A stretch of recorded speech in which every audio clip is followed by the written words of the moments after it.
where we talk about stuff that we like. I am Sunny Star Blast. I am joined by my co-hosts King Crazy Mofo What and up, you mouth-watering mouth breathers? Welcome. Dracon 2K. Hey, we're playing a game where the points are made up and the answers don't matter. And today's topic is the convoluted mess that is the Kingdom Hearts series. What are you talking about? You ain't big brain enough for it. Apparently not. So why don't you tell me about the series? Yeah, honestly, it's like at first it was simple. It wasn't okay, simple enough. You're like, So oh yeah, and for the record, we're not going deep diving into the plot because It's too God save us, that much. would take too long. Real but Kingdom Hearts 1, real simple. Your friends got lost. You're out to get them. Disney characters are everywhere, and that was it. And some Final so Fantasy characters. so what you're telling me that this is a story all about how his life got twisted upside down. Anyway, so the big reveal is that the Disney villains are being manipulated by Maleficent, who's being manipulated by some dude, and the some dude is the final boss. But I thought Melissa needs no man. She was only manipulated in the first game as far as her appearances. Else, wait, you know what? First of all, Yep. massive spoilers for the series, obviously. Go ahead. It I don't know if she's being manipulated in other stuff because I haven't played the mobile game, but I know she appears in that. It's not. It's it's complicated. Like she's working with someone. That someone being the real problem of the game. This thing that is literally called the darkness. you should have 101 Dalmatians because they were a real problem. They The, were. the Dalmatians killed her mom. Anyway, Why? Was so Cruella her mom? no. Wait, you didn't see the new movie, did you? I don't want to. Why would I want to see Disney's The Joker? I mean, this is Oh, actually worse than This Is the Joker. At least This Is the Joker was based on a good movie. yeah. No, but yeah, Dalmatians killed Cruella's mom. Did they I'm not throw her in? kidding. Did they put her inside the oven and turned it on because she's trying to cook them? Oh no, Cruella's perfectly nice, well-to-do mother was knocked off of a cliff by Dalmatians. Well, she shouldn't be standing on the cliff. That's her own problem. Near True, Dalmatians? but What kind of Dalmatian? How many Dalmatians pushed her off of a cliff? Probably like, three. Look, it's not the point. We The shouldn't point I'm even be trying to make. talking about Cruella. This is Kingdom Hearts. I mean, it's still Disney. Yeah, but that And that movie was just came out, and we don't want to actually spoil it for people. that just occurred to me.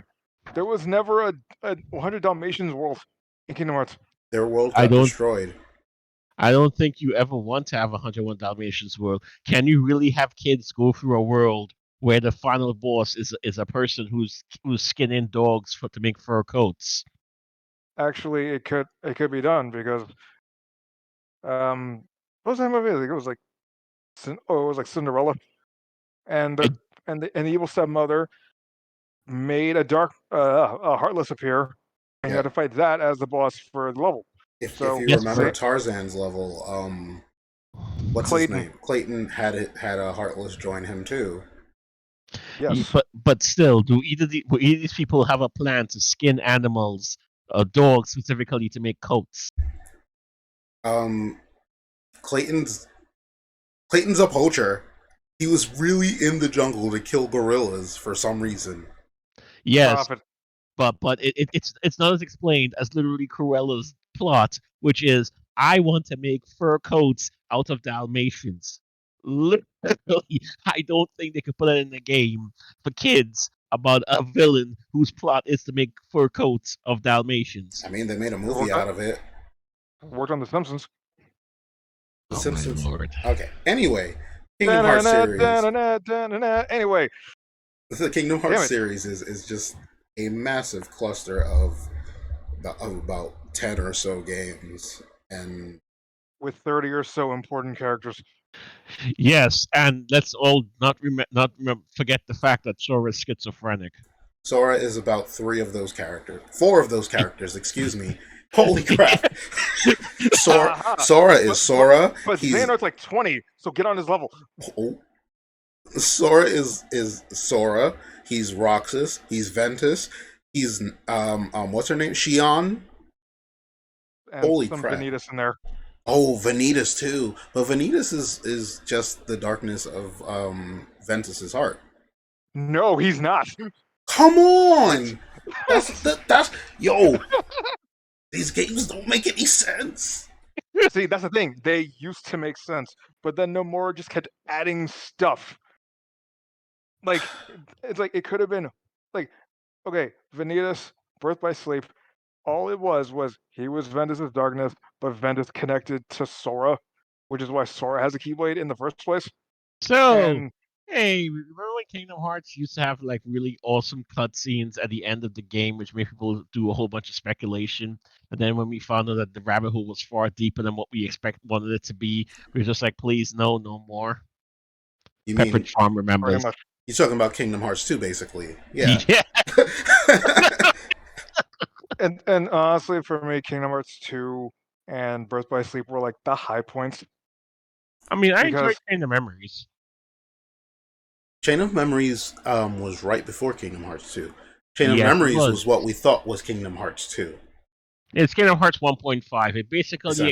explains why Sora lost his memories And because, mhm. yeah, his memories and his levels. That's the thing that I can at least appreciate. When you go into a new game, they'll have a reason as to why Sora isn't like basically a god when you start. yeah.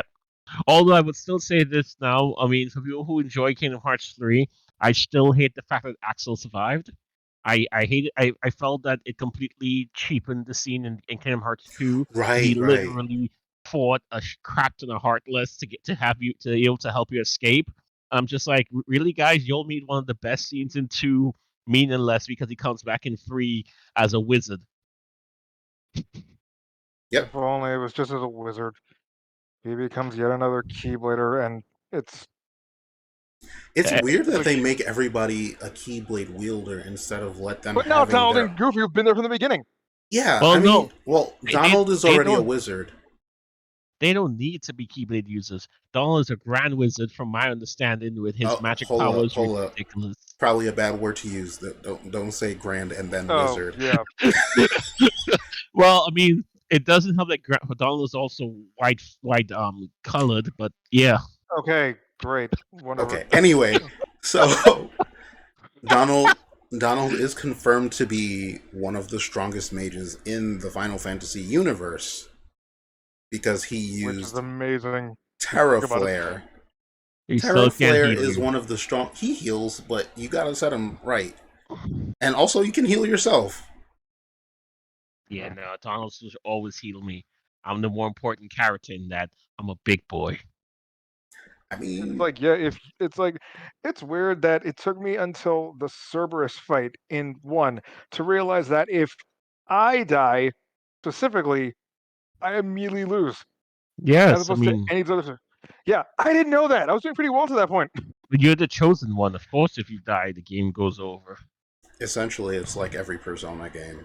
Yes. Protagonist Yeah. dies. That's it. You're done.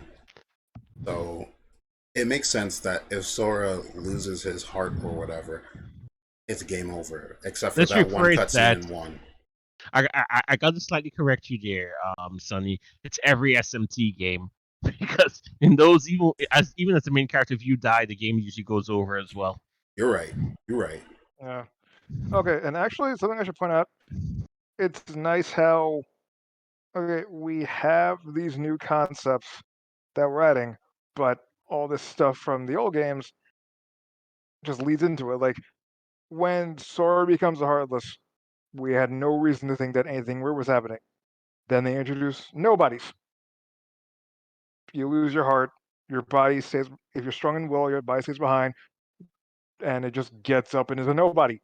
Yep. or Okay, whatever. okay, okay. I'm going to stop you here. I hate how they've named this stuff, Yeah. which is so dumb. I really hate. It's like heartless by definition means you have no heart, which means that should be what a nobody is, and a nobody by definition means that you have no body, which is what a heartless should be called. I have no idea why they flipped the names on both of these things. I hate the fact that they named that. It's Yeah. so dumb. So the heartless is the It's actual heart, and the nobody It's the actual is the body. actual body. It's I just a shell, and the and the unversed heart. are the emotions, Right. The but unversed. Oof. But at but least the unversed are named well enough. Literally, Heartless and Nobodies are flipped wrong. Whoever in friggin' Japan decided to call them those things, I should smack them for naming them wrong like that. I think they called them heartless initially, and they didn't think ahead to what would happen to the body if the heart was removed. Yes, well, And so it then, was literally supposed to because be the villains were supposed to be called the Nobodies, as it should be by proper naming, and then the Heartless come in the second game as the bodies left behind that have no hearts. That would have been a. No, I'm done. I'm done. This is no, my it's pet okay. peeve. until It's okay. I understand until you why. find yeah, but it's all fun and games until they tell you that nobodies can grow new hearts. So Yeah. can So Heartless wait? So can Heartless grow new bodies? No. technically, yes, because they have like it's like you're smacking something. They are the Uh, heart. You're Oh smacking wait, no, a giant wait, no. living corrupted heart. Oh, but what's his name? Yeah, Xehanort's heartless. Ansem from the first game. Yes. He has a body, kind of. It's the problem Whatever. Moving is on. that they've made it so they've progressed the story in a complicated way that they can't really explain the older things that would have made sense in the old game's context. They make Huh? little sense in the newer game's context because now you have more refined things like there are nobodies and unversed. And, originally you would see a shadow and you say, okay, that's a heartless. Then you see a Neo shadow and you say, that's a heartless. Then you see a freaking dark side who's a massive shadow with a big empty hole in its chest shaped like a heart. And you can understand that that's a heartless. Yeah, but then you find out there are two types: the pure ones that you're talking about, And the but then manufactured ones. Yeah. which are just everywhere, which is like they're manufactured, but they're still spreading Okay. or I mean, something. my biggest controversy with this franchise is still. So are we going to discuss why Riku went black and then went back? I see what you did there. Um, so a main point of the story is the friendship between Sora, Riku, and Kairi. Well, or nominate Roxas and whatever the hell is yeah, inside yeah, yeah. Riku. We're not going there just yet. We're just gonna focus on Sora, Riku, and what's her face, because Kyrie. that's how important she is to the plot after one. I mean, didn't she get more plot in three? I No, not forget. really. They gave her a cutscene where she was training to use her Keyblade that she manifested in two. But other than that, she wasn't really that Oh, important. Oh dude, wait, she didn't. She didn't manifest it. Riku, as Ansem, gave her that Keyblade, and she and started swinging it around because he yeah. had that for some reason. So so Riku turned black and gave Kyrie his key. Okay, understood. So basically, Riku went. Um, Riku was supposed to be the original. Well, the Keyblade wielder that Sora's Keyblade was drawn to, Okay, if I recall correctly. Yes.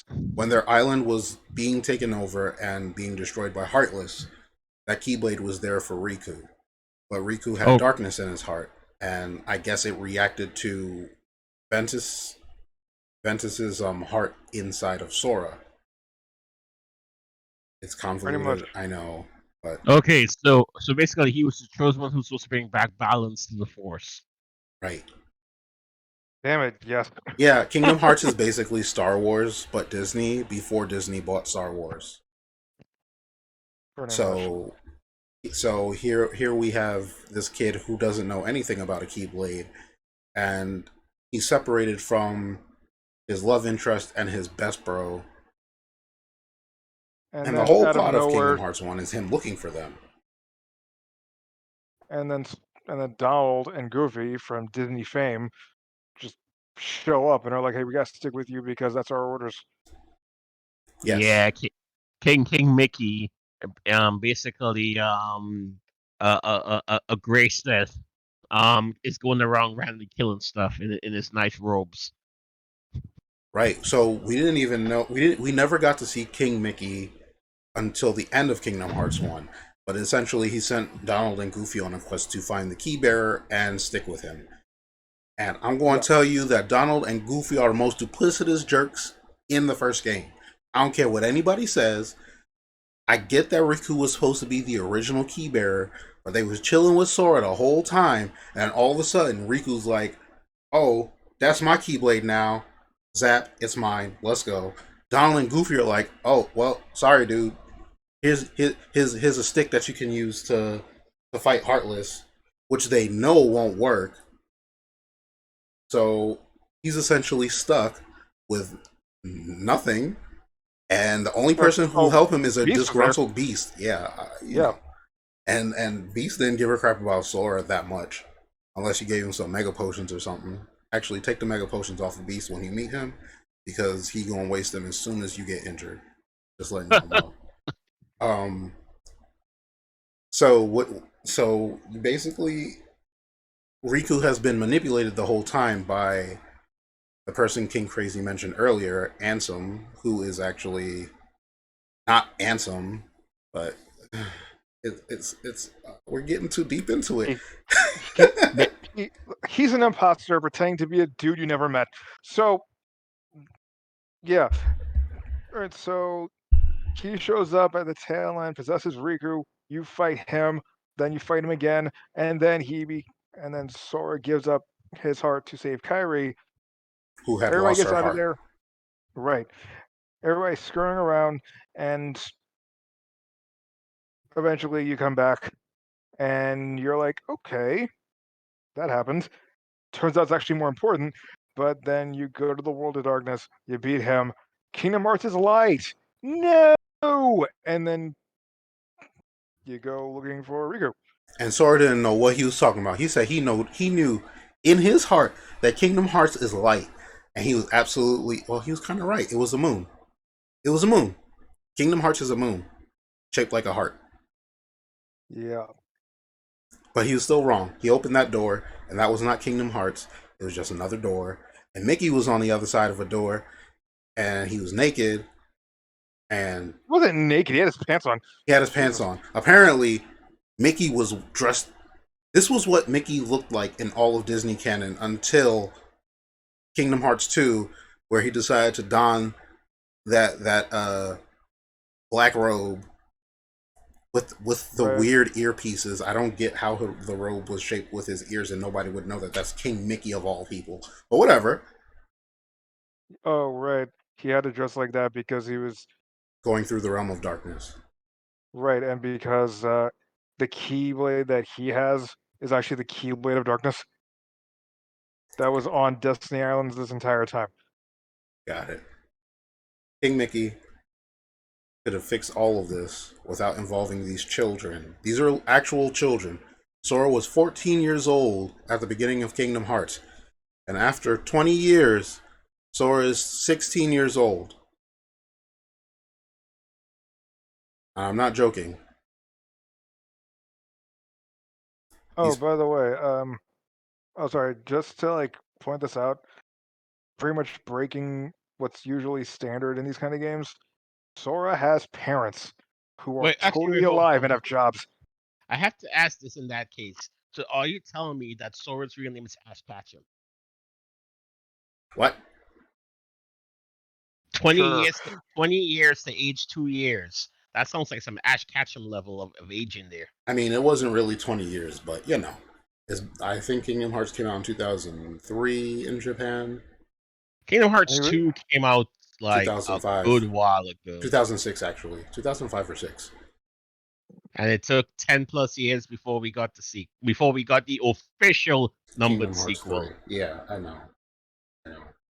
Up until then, it was the meme Kingdom Hearts 2.99. You'll never That reach 3. actually happened It in the was beginning actually of 3. Kingdom Hearts 2.8. Yes. Actually, no, 2.99 also appeared in the start of Kingdom Hearts 3, if I recall correctly. There was like this Yes. little scene that showed 2.99. Uh-huh. And everyone was like, "No more, you fucking prick." I So yeah. It's mean, not even funny. It's not a funny joke it at all. wasn't this riding enough of a troll anyway in Kingdom Hearts 3? Wait, what? Say that again? It wasn't this riding enough of a troll in Kingdom Hearts 3. Because if I recall correctly, by like the second half of KH3, a lot of people just was like, come on, man, what the hell are you saying for these things? Okay. So if we're going to talk about why the writing in Kingdom Hearts 3 wasn't liked by the vast majority of people, I think it's mostly because it was 100% random adventures on Disney worlds with no reference to the plot. But didn't you want to let it go, let it go? God damn it. That is something No. that made me so mad. I was playing through it, and I explicitly remember going through the Frozen world, and I was talking to one of my friends, and then all of a sudden, cutscene, and Elsa singing "Let It Go," and I'm like, "Excuse me? I didn't sign up for a Frozen music video. If I wanted to hear "Let It Go," I'd watch the movie." And they played the whole song. I just, I almost threw my controller out the window. Not even joking. I muted my TV for that, and I also muted my TV for the "Do you want to build a snowman?" Which, funny enough, if I had not muted my TV, I would have known then that they're still talking over the song, and it all just sounds like noise Yep. during that So, I entire mean, scene. can we all agree that the Frozen level was the worst level of Kingdom Hearts 3?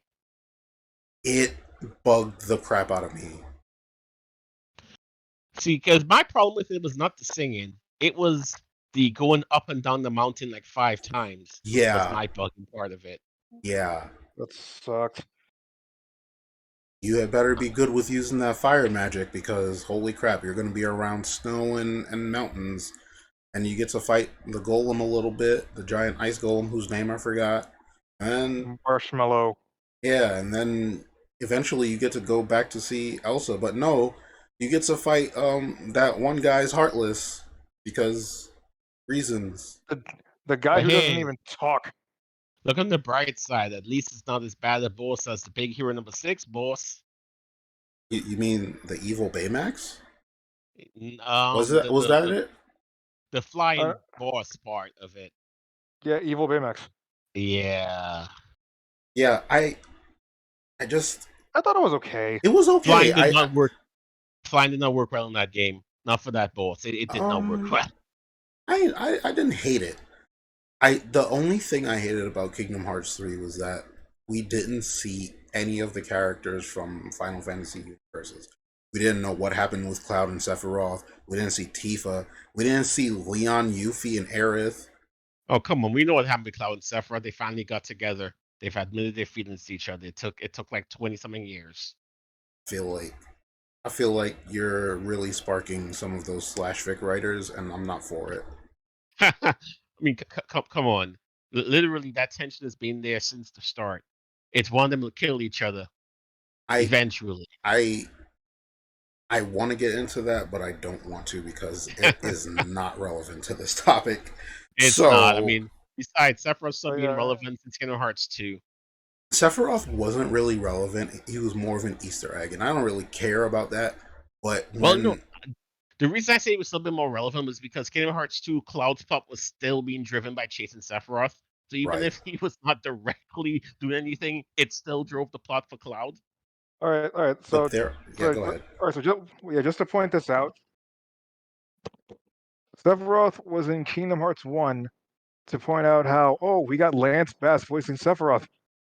You can Right. barely hear him over the fight, but You it's think I there. care about Lance Bass when I'm trying not to die? But little girls cared. That's how they got into the game Listen, because they found out that one guy that they probably never even heard of was voiced by Lance Bass. I, of In Sync.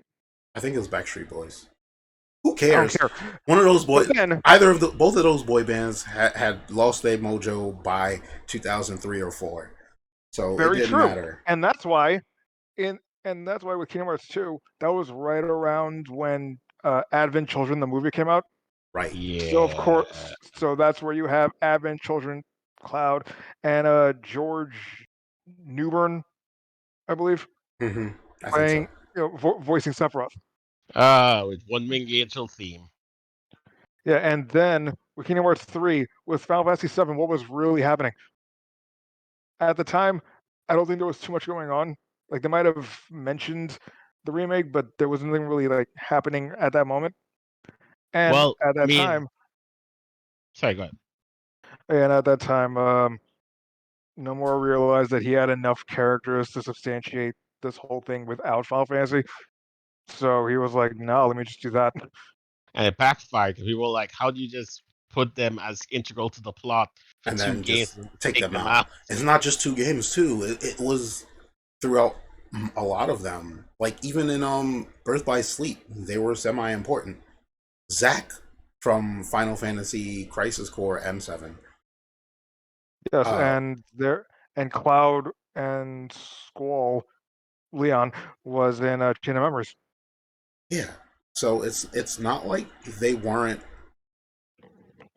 important. It's just that Nomura's actual intent was to make this a love letter to Disney, but it didn't translate well as just a love letter to Disney. It was a union of Final Fantasy and Disney, and everybody was going crazy for it because nobody thought about an RPG with Disney characters. Who would have thought that Goofy was one of my favorite characters in the Disney canon? Yeah. Who It would have blew thought up. that I would hate Donald Duck more than I did before Kingdom Hearts came out? Because I hate Donald Duck. Yeah, And then I gained respect for him in Kingdom Hearts 3 when he killed himself. He didn't kill himself, but he used a move that killed him. So, you know. Zeta Flare, which just had no setup or anything. He just like you saw it in the Sorry, you saw him fall over in the trailer, but then in the game, he just whips out Zeta Flare. Goofy's like, no, and he just drops. Yeah, he's And basically everyone's like, like, don't where the do hell it. were you hiding that? Right? But I'm going to explain for context. Anybody who does not know what Zeta Flare is a high tier magical spell in the Final Fantasy universe that a lot of black mages use. So, and the only characters who've used anything more than regular flare are technically summons like Bahamut or bosses. Yeah, And Zeta Flare, and it's usually Terra Flare or Giga Flare. So if you hear something like Zeta Flare, which is like leaps and bounds higher than Giga, um, you're gonna flip out. And it turns out that only three other characters in the Final Fantasy universe have used it, and one of them was a god, and another one was a super boss that was Bahamut. It was a form of Bahamut in I think Final Fantasy 14 or 11, one of the MMOs. So for Donald Duck to be able to use something like that, you'd be kind of I don't know, shocked, confused, angry. I was more confused. Like you had this entire time. But Where was apparently, that during World of Darkness? and by the way, this is at a point where the timeline splits in Kingdom Hearts 3. And yes, there's time travel shenanigans. Because in this timeline, everyone dies. That's it. Yeah, actually, actually before you get into that, just to like point this out, when they brought up the time travel thing in it was Kingdom Hearts 3D, Right. The DS which was one. basically also which was basically also just three because there was so much stuff in it. But it was like all this plot relevant stuff to the point where And this is where we meet young Xehanort. Yeah, and he's explaining how his time travel works. There has to be a body at the opposite end for you to use. You can't influence events, yada yada. And it was like, okay, they're establishing rules.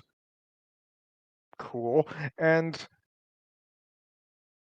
it's like I'm doing this to recruit people, and that's fine because that was apparently the plan the whole time, I guess.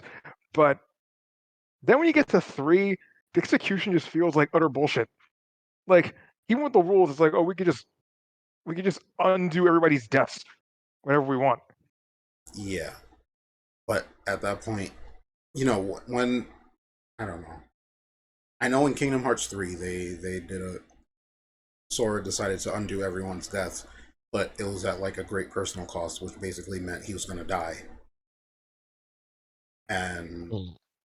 Except that doesn't really mean anything unless yeah. Also, chat is saying my hatred for Donald reached its peak in Kingdom Hearts 3. His sacrifice was awesome, don't get me wrong, but this might be a good spot to find ingredients. Okay, I'm done. oh god, oh god. All right, I forgot about finding Oh my ingredients. gosh. He And just does those it stupid underwater. lucky marks too. Oh my gosh. Yes, I mean at least the Lucky Marks had a little bit of fun to it, where you had to angle the camera to have some of the things actually fit the image. So I was okay with the Lucky Marks being some ingenious designs, but That oh was a good god, implementation for smartphone technology because if you think about it, between Kingdom Hearts 2 and 3, when Kingdom Hearts 2 came out, I had a simple flip phone. There was no such thing as a smartphone in any way, shape, or form, as far as I know, besides PDAs. And by the time Kingdom Hearts 3 came out, there were smartphones with cameras and really high pixel, megapixel cameras. Like, it's really wild. I don't know. It just seemed like a cool implementation to me. Oh, until you had to farm for it. Hey, gather these items. Hey, gather these items. Hey, have a rat control you to make some food. so I never saw Ratatouille, so didn't even know that. I didn't even know the rat's name. I didn't want to try to Uh, either, so that the one oh, the was rat's name. Well, I didn't see it either, but the rat's name is Remy, and I only did that mini game for the buffs. Okay, so yeah, there were buffs that came with that, which was cool. You could cook and eat. Scrooge McDuck made a restaurant, and he was like, "Hey, let's have a rat in our kitchen and a 16-year-old boy to cook all of our food." yeah, because the rat controls you literally. It takes control of you by pulling your hair. I have no Oh, idea how the rat connects to your brain. I don't know whether the rat considers you part of a Jaeger and then just take oh mind my jacks gosh, you. I mean, that's the only way I can really understand it. It literally pilots you like a Jaeger. that's true. Oh, according to chat, the Lucky Marks are a callback to what Disney does in parks with like hidden Mickeys and stuff. That's Oh, in the parks and movie property. That's interesting. I never really thought about it because Congratulations, you found a hidden Mickey. He was hiding all our vault stuff that will never see the light of day due to being racist. um, a lot of Disney's racist stuff has seen the light of day. Remember A Song of the South? we're not here to talk about that I again. mean, It he would brought it take up, too long. so but Wait, didn't yeah, they put it back in the vault? I thought that went back in the Disney vault and never come out to see the light of day. I don't believe in anything called the Disney Vault because it's still officially it's not out, but it exists. It's there. It's out. In the People have darker seen it. channels exist. I mean, people probably still have VHSs. It's been sold, but you know. But yeah, back to the Hearts of Kingdoms. Yes, Back to the Future to the Past. Okay, So a lot of that's people annoying were that that's actually expecting true. what? That's annoying that that's actually true. You really were bouncing back and forth through time. Yeah, a lot of um a lot of people wanted Marvel stuff to be in there, and I mean that I'm would have been glad it didn't. It would have because been cool, but at the same time, it would have not been so cool. But there was a I'm Marvel glad. property in there.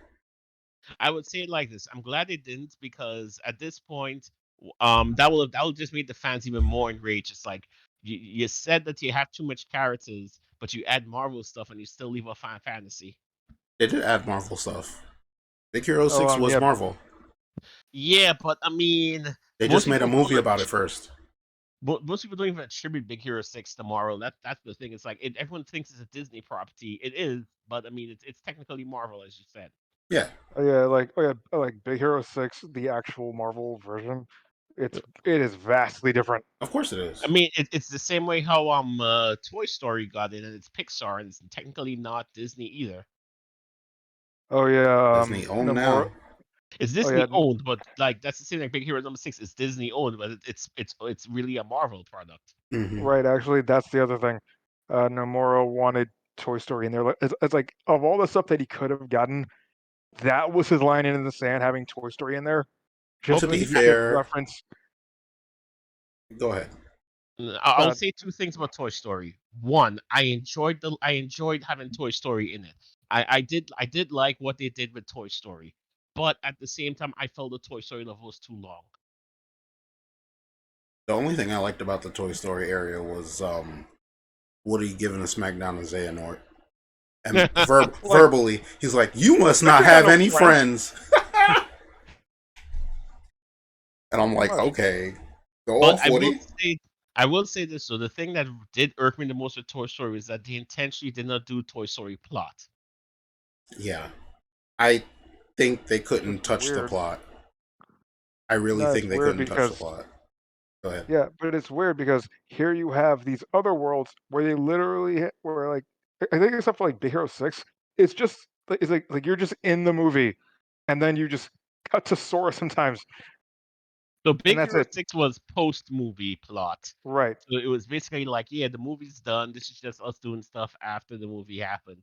Toy Story was like, hey, yeah, this is a random new reality where the characters of Toy Story and the world exists, but somehow everyone else has disappeared. Right. And also, when you jump in, you get this insane trailer about some thing called Verum Rex, and I'm sitting there like, wait, did my game just glitch out or something?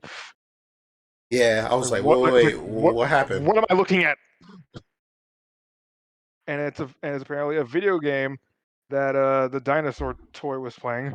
Rex. But Eh, but Right? again, it was there for one reason to tell everyone that you have a friend in me. You have a No, friend indeed. no. So then you go through that, and then you just keep seeing whatever stuff from this fake property because Nomura doesn't want to let go of Final Fantasy Versus 13, only to find out that in one of the secret endings, they're in a, they're in some other world, and Rigu's walking around what is apparently not modern day Japan, even though it is. And then you see the dude from Verum Rex looking down on him. So, Yep. okay. Hmm. So apparently it's a video game, but not. But apparently Nomura wanted to get that random trailer for whatever this is in there in the Toy Story world. If they didn't have that, he was not going to do Kingdom Hearts 3.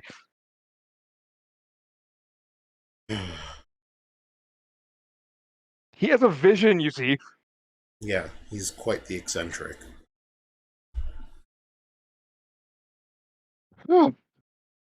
And for anybody watching, just like point this out, this is all important and relevant and vital.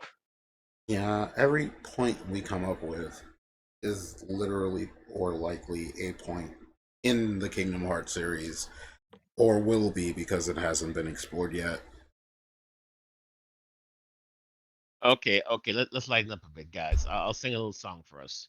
Do you want No, to do a ship battle? no. No, no, Do don't you do want that. to go? Mm. Come on, y'all don't want to play pirates? I heard that was like the most fun level of Kingdom Hearts 3. I didn't have a Oh, problem with the pirates level except for the boat battles. The boat battles were starting to get monotonous. Like, I like the plot. I like that. I guess Sora got to see Jack again because he hasn't grown up and doesn't realize that being a pirate is not fun. Right, and again, this is one of those things I'm saying. If like it's the entire plot of that Pirates movie, but the big issue is that some like parts of the movie are missing, so that any of the stuff that you're seeing will only make sense if you actually watch the movie. Yeah. It's like every level is Final Fantasy 15. You have to. It's like you have to watch another movie to understand what the hell is going on or who anyone is. Oh, you know what that means. Well, the whole game kind of is like that too. Like the whole series is like that too. Because if you only play one, two, and three, you'll not know what's going on at all. Like Right. I didn't get to play Chain of Memories when it first came out before two. I Oh, went me straight neither. from one to two, and I was really confused. Who's Naminé? Why has a year passed, and why did Sora? Why was who was Roxas?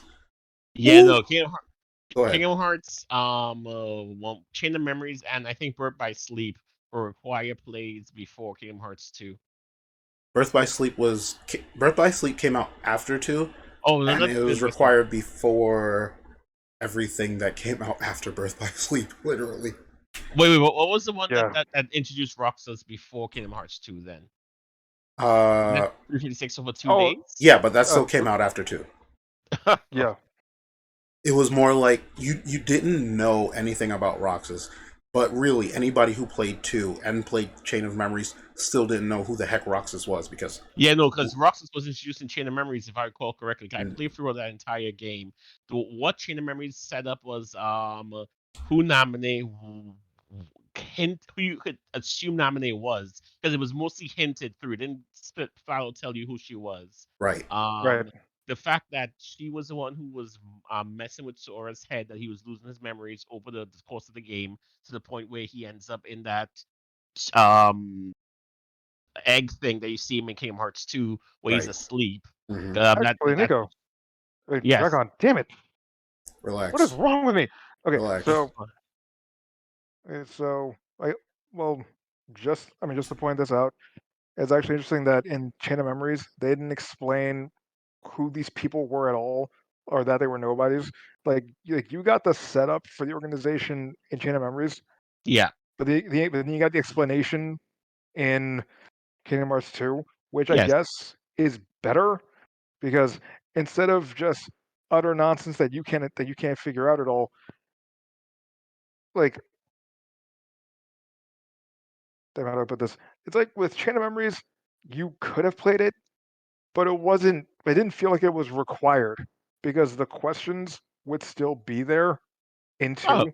yeah, of It's course. like, I mean, uh, it's like basically, Chain of Memories was a side story. It was meant to give a little bit more clarity on what the plot was, but it wasn't required playing. Right. right. It's like at most for me, it was okay. There are these shadowy figures.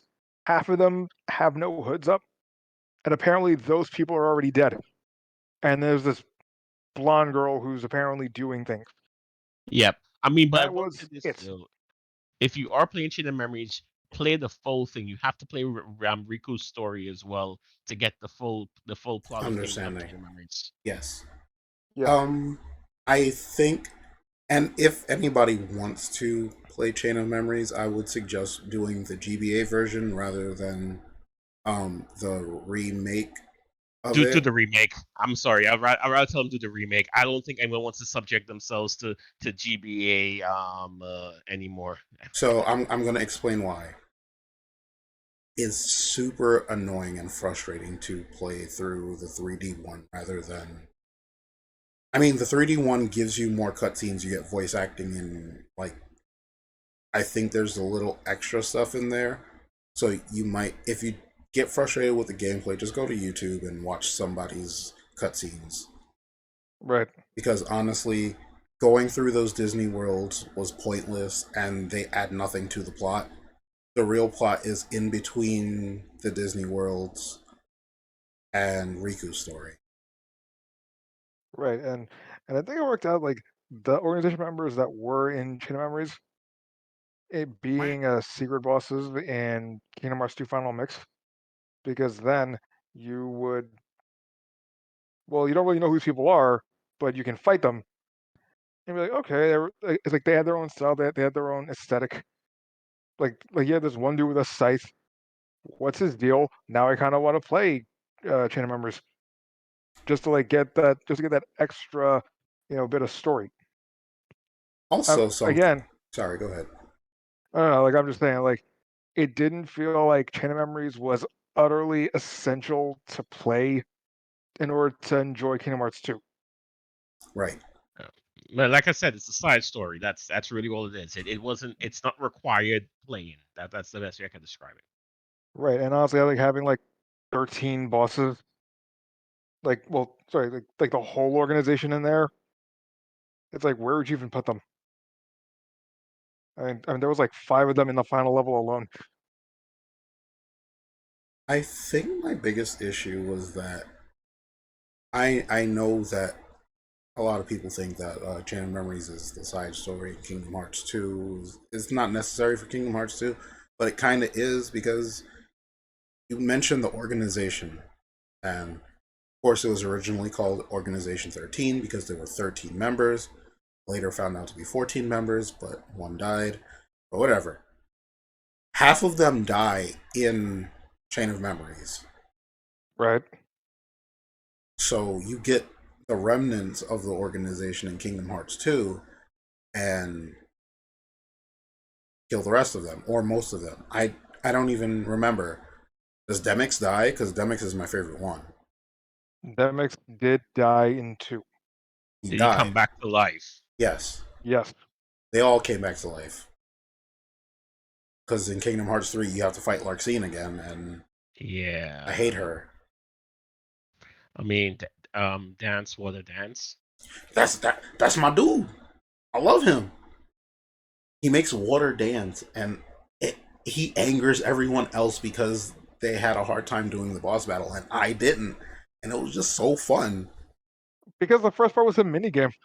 Yeah, all you gotta do is grab the little thing, kill the grab the water guy, smack the other water guys with the water guy, and beat the crap out of the rest. There's only 10 of them. And no, in like in the main boss battle with Demix, it was like 100 of them. Right, but And I he had to do loved it in it. like Yet he had to do it in 30 like seconds. 15. Pretty sure it was 30 seconds. I could be wrong. Right, but honestly, like it felt like that moment was where you're like, it's like this is the beginner's wall. Right here, you have to know how to play this game.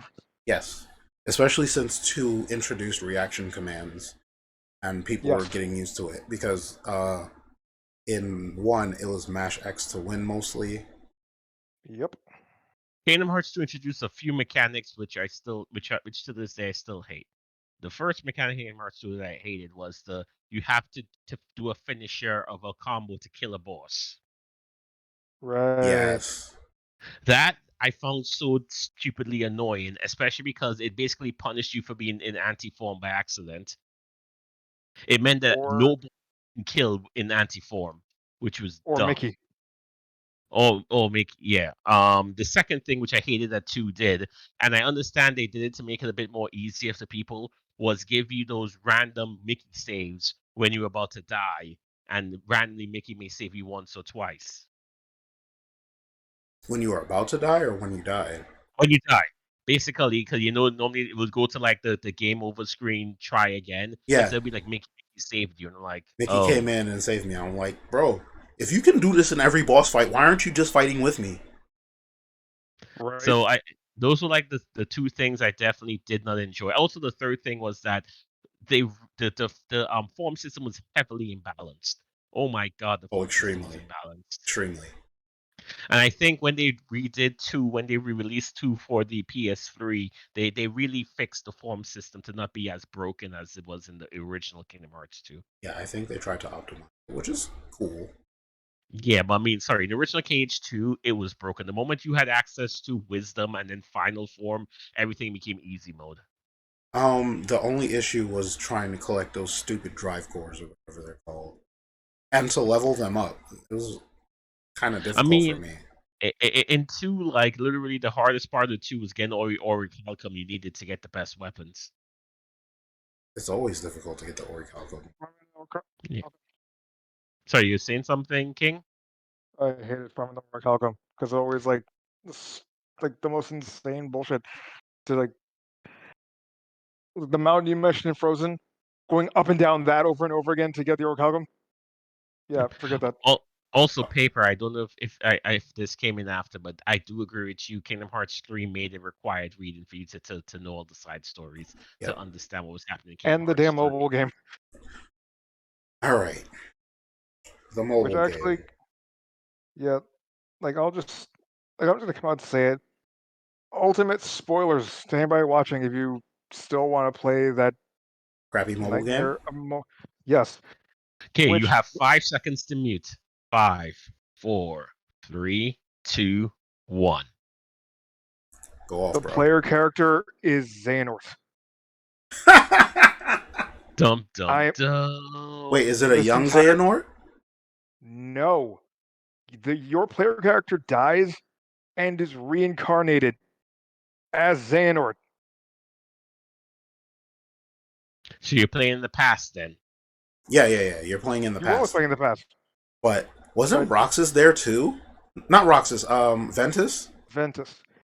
Yes, I say Roxas because I mean Ventus because they're literally the exact same character. I There's mean, no difference in the way that they look. I just call Roxas Sora X.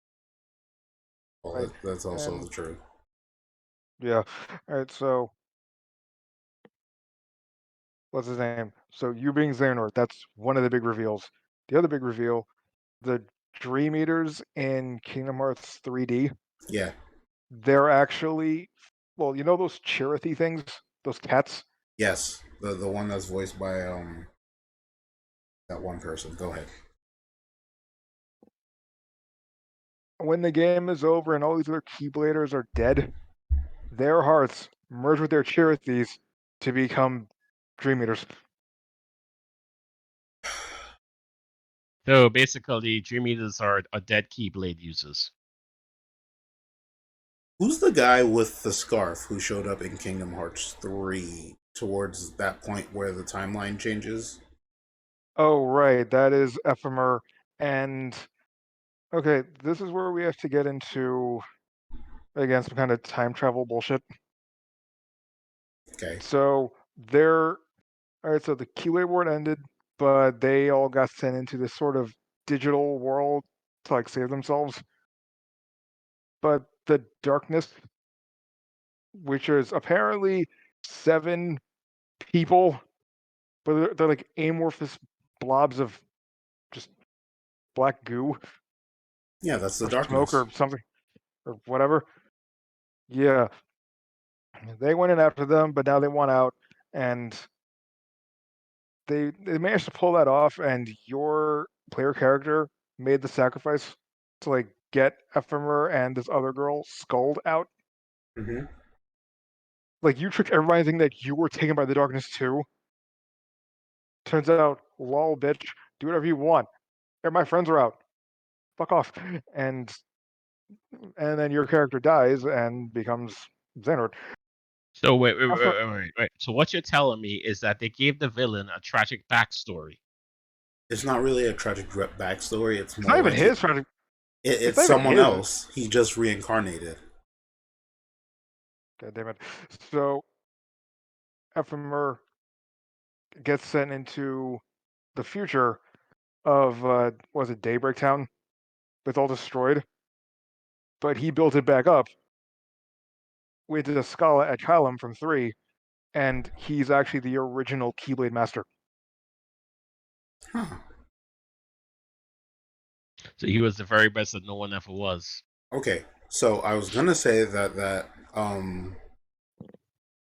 super boss from Kingdom Hearts 3 was Ephemer's Heartless, That had nothing to do with anything. Forget That's it. so dumb. Oh my gosh. But then again, we have other weird Heartless that show up, like the Phantom and Kurt Ziza, that make no sense to me. Meaningless. Forget them. They don't matter. So, Of course they don't.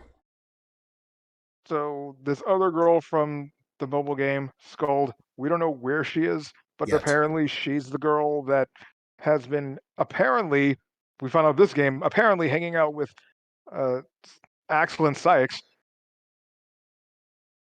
Like, they're the reason they've been, against each other for how long, and nothing else. Because sure, and there was this guy. His name was Brain. He Brain. was taken. Yeah, I'm not kidding. Okay. Okay, go on. He was taken by Lushu.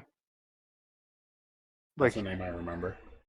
yeah, but as it turns out in the mobile game, Lushu has been having a few misgivings about working for the Master of Masters, the big grand manipulator of everything. Mm-hmm. So he's like, so he's like, I kind of want to help this one guy. He shouldn't have to die in this place. And Lushu and the other secret masters, I'm not even going to go into that. They all had these books they tell the future, and he knew that he was going to be off somewhere else in the future. So he takes what's his name's body so that he would also be there too. And then once he's Take done with that body, Zigbar's body, right? Zigbar is not this guy. Zigbar is later. Okay. Lushu drops this guy off Brain at Skyakayam right after. Well, I think it's well after Ephemer died of old age. But it's like, oh, Brain is alive. He's in this city. There's a big statue of Ephemer because he's the this place's Keyblade master. Whoop de doo. And it hints that Blue Shoe is not exactly 100% loyal to the Master of Masters. Okay, Hmm. so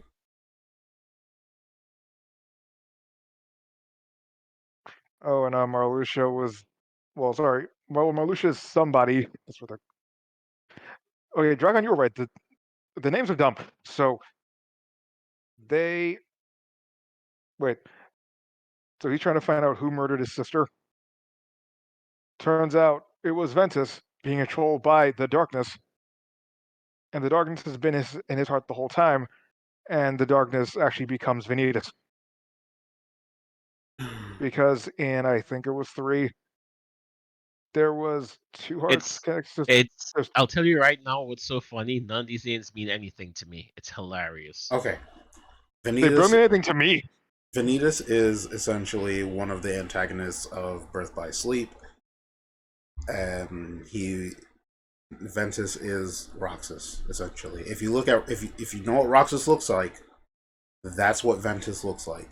He's Yeah, Ventus is one of the main characters from Birth by Sleep, voiced by Jesse McCartney.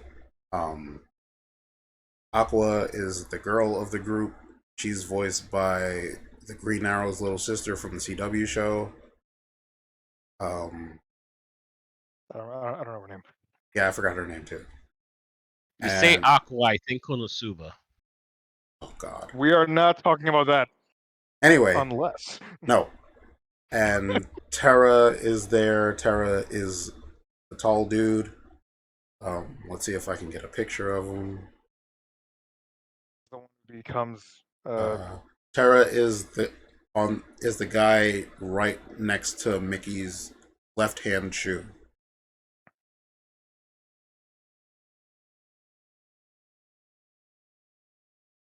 That's Terra. So Sure, that's Axel. no, left hand shoe, not his left Yeah. shoe. Left hand shoe is the shoe next to his left hand. That's still I'm talking Axel. about your the left. guy who's not Axel. Damn. You just say Mickey's right shoe. It makes it Yeah. easier. Or right hand. Either or works much easier. Right. So Terra's the dude with the big X on his chest. Oh, you mean Zach? Yeah, he's not Zach. I know he's not, Thanks but for the lurk, Bren. Basically, And of course, Vanitas looks exactly like Sora, just with black hair. yeah. And at first, it was because, oh, Ventus Ventus had lost his heart, or his heart got damaged, but then his heart found Sora's when he was little. Like Sora's heart, like Sora had just been born or something, and I gave Ventus enough strength to keep going. so what And you're when that saying happened, No, is no, that no. he What happened? just Sora was lost. 4. Sora was like 4 when this happened. whatever, it doesn't matter.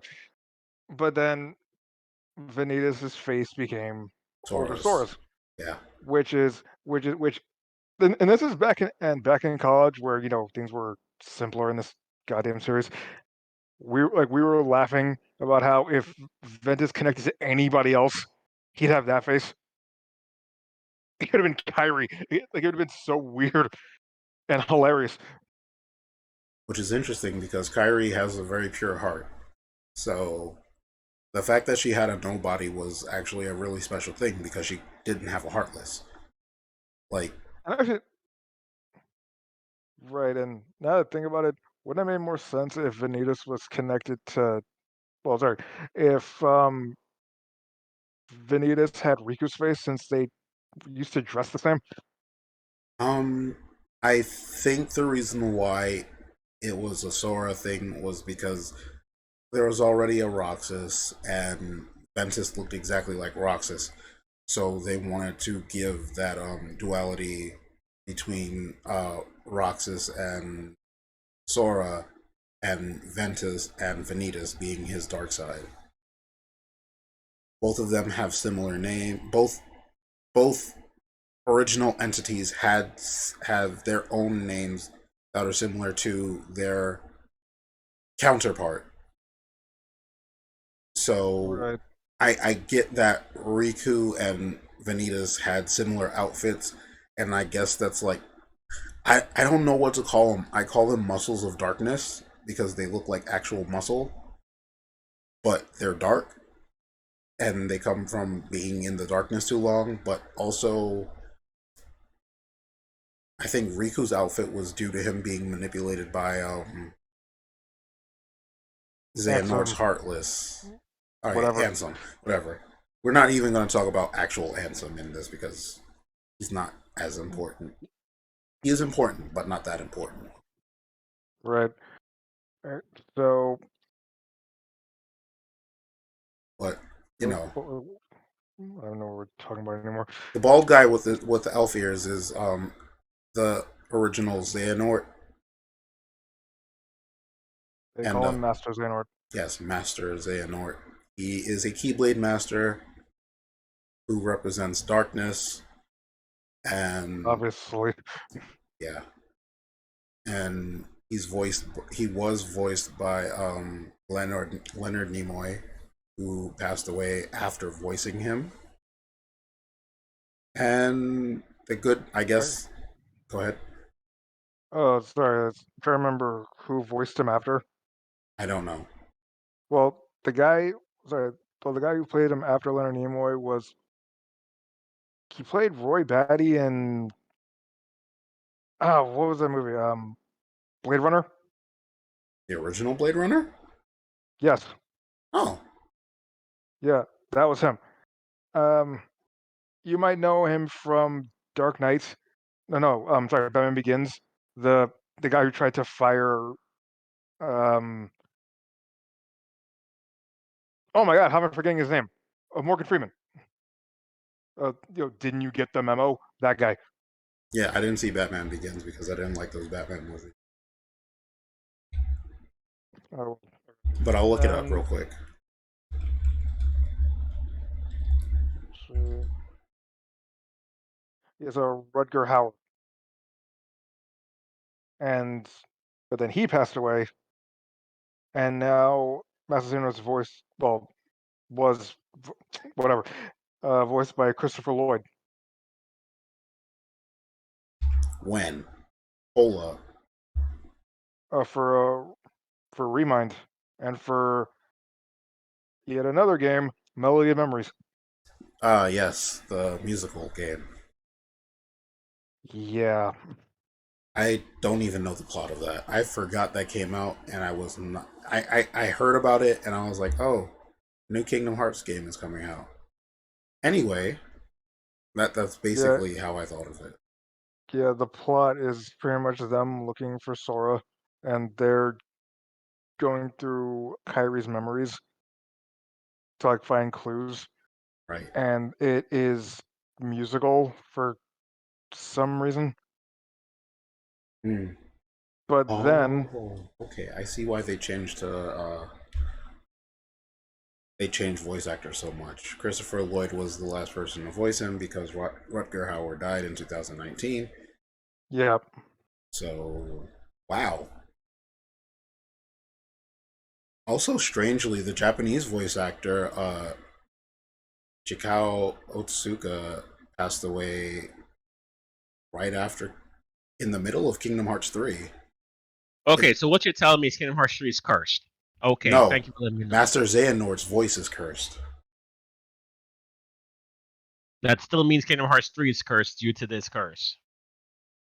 Hmm, maybe, maybe not.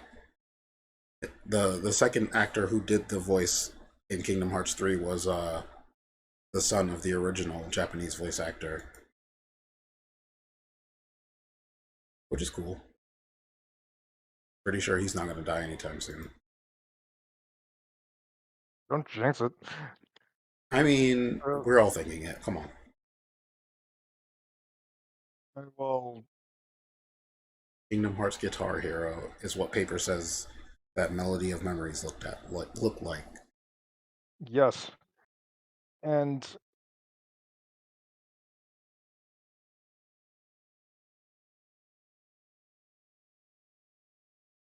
Ansem the Wise? So wait, was it that looks like also was that person also part of Ansem the Grey and Ansem the Black? Sorry, Ansem the Grey and Ansem the White. My mistake. I messed that up.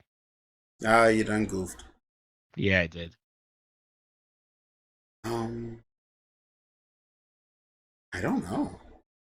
I mean, he had to have died sometime after. Hold on, let's see. yeah, it was He died in Christopher Lee, 2015, so he died like a decade after voicing Ansem the Wise. and now he's played by Corey Burton. I'll be right back, guys. No problem. You know what's weird? Now that I think about it, um, in the original Kingdom Hearts, the voices were of real like the voice acting was by really big name people. Like Leon was voiced by I think David Boreanaz, and Mandy Moore of all Oh, people voiced Aerith, and the aforementioned Lance Bass as Sephiroth. and Billy Zane. Billy Yes, Zane Billy voiced Zane. Ansem, the bad guy, Xehanort's Heartless, the first time. And like, I'm like, wait a minute, Billy Zane? Why does that sound familiar? Then I look back at all of the stuff I've seen him in, and I'm like, holy crap, Billy Zane? He was You? in Zoolander. It's awesome, but also kind of weird. Also, we can't go without mentioning Haley Joel Osment, who has been doing this voice, the voice of Sora, for well over 15 years at this point. For better or for worse. Yeah. Obviously, Because honestly, he's. Go ahead. no, because in the first game, he was still a child, He was so the he same had age as like Sora, honestly. yeah, but then puberty. So Kingdom Hearts 2, they aged him up, but 3, he's 30. Yes, he was 30 when doing the voice of it. He was born the same year as us, So so so so, so, so now he has to sound like a he has to sound like a child, and it's they had to modify his voice for it to make him sound like a kid. The yeah, girl from which Heroes, Hayden Panettiere, yeah, she voiced Kyrie. for a little bit. I think I think for two. two forward, I believe. Let's check. Wait, no. Oh yeah, because in no, in three and Melody Memories, it's Allison Stoner. Allison Stoner, the girl from the Yeah. Missy Elliott videos. Yes. Oh snap, bro, we're old. At this moment, she is 27. Jesus Christ. Okay, well, We are Well, I yes, mean, we're all I'll just put it this way. For anyone who's trying to understand why we're saying we are old, the fact that if you even know who Missy Elliott is means that you're old like us. I mean, Missy Elliott has been around for a while, so even if she's not as well known, but as she was, she's still a respectably known music producer and rapper and singer. Rapper, I wouldn't say singer. she, Yeah, but I mean, okay, that's kind of bad. I mean, isn't rap a type of singing? I mean, It's closer to spoken word. still it's singing. I At mean, some point, it's considered, if it's called rapping and not singing, then it's a completely other thing. I basically look at uh it as it being the same thing. not even on Like topic, but okay. in terms of that, okay, it's fine. Let's discuss something else if that it's not a Yeah, problem. actually, just to get back on topic, Allison Stoner has been Kyrie since remake Chain of Memories, and she's also been Shion, Okay, so who since the 3DS game, the DS game, not 3DS. 14th member of Organization 13, but they don't count her so that the continuity isn't broken. I mean, They they can't. should have just gone with the organization. It sounds like a mafia already, so just go with the organization. They should have gone with that. But you know, they wanted to say 13 because 13 members. Like, oh yeah, 13 sounds so cool, but there's this other person. Shut up. She's number I. She's imaginary. Who?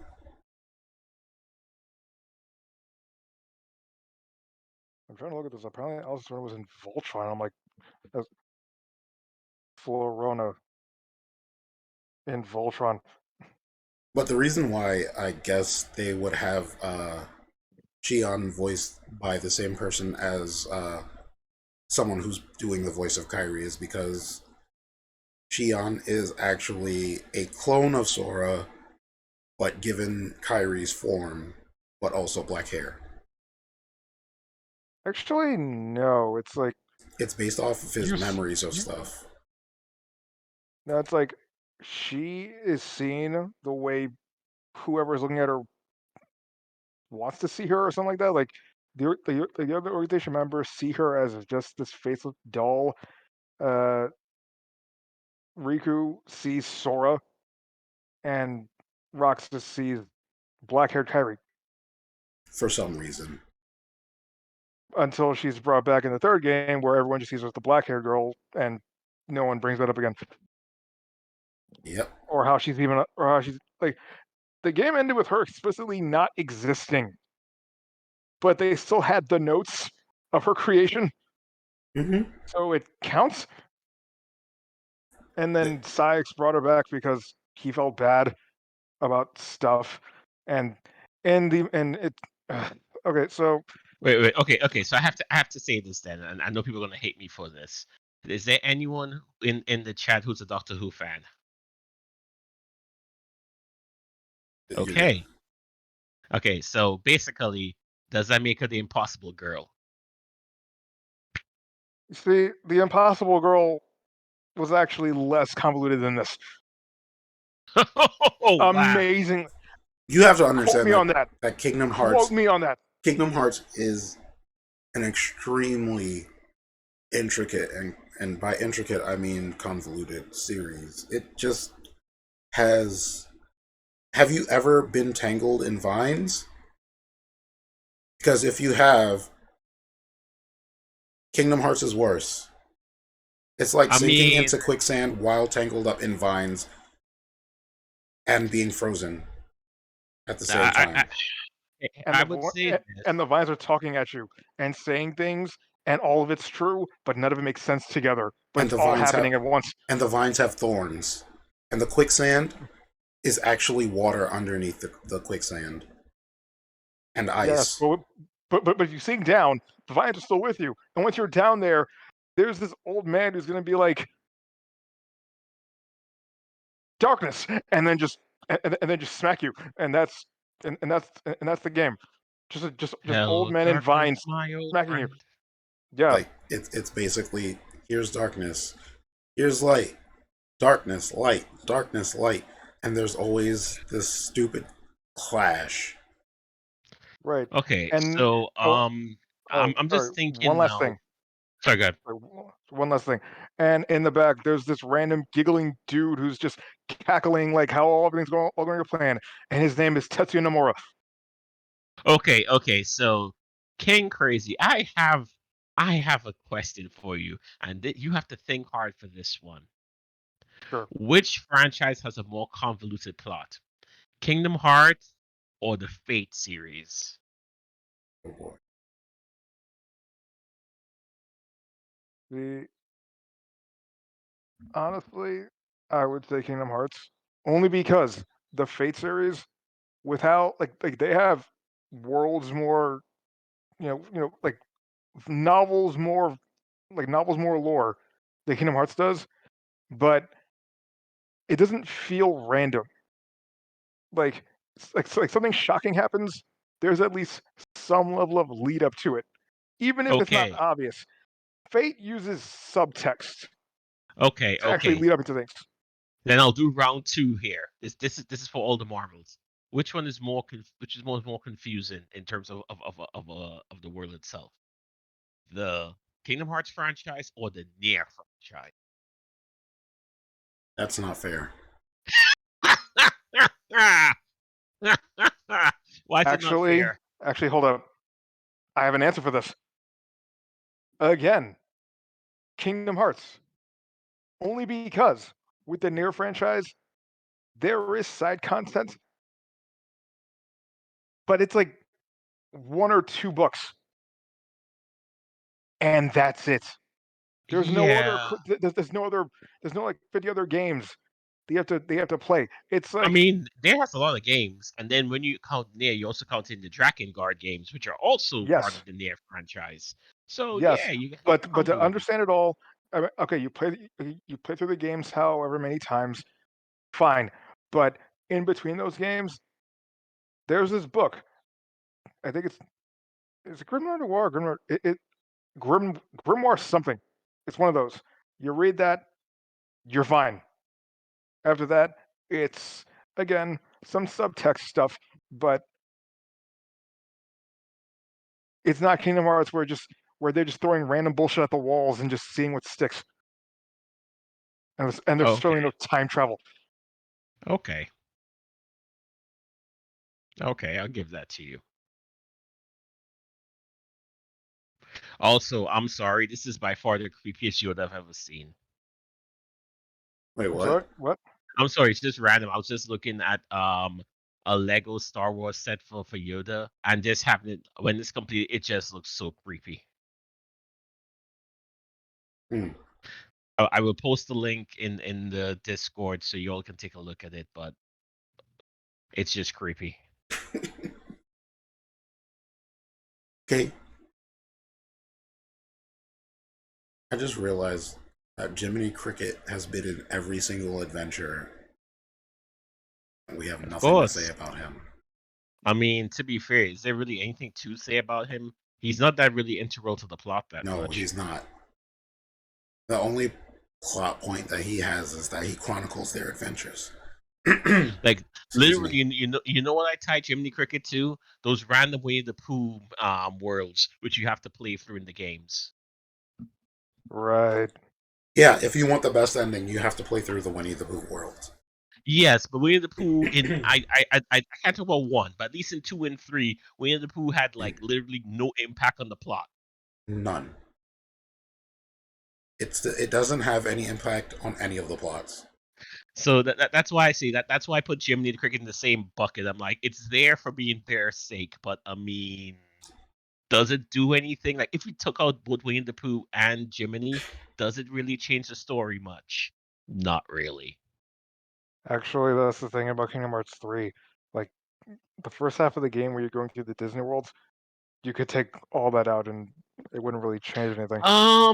Okay, not all of it, because some of the Disney worlds did have Organization 13 plot, which developed through the worlds itself. So I say maybe one or Not two can have really. Only in like. slightly. Like, So it's like in that all makes those sense. worlds, it's like, what were they really doing?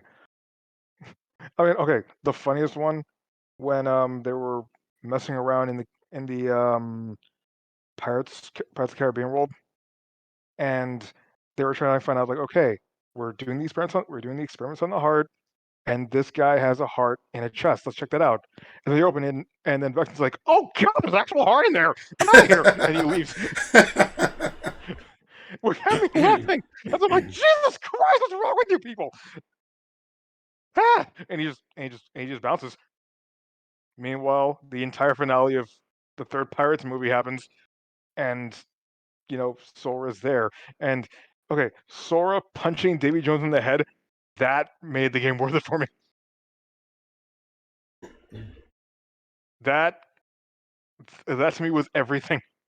Okay. I I liked it.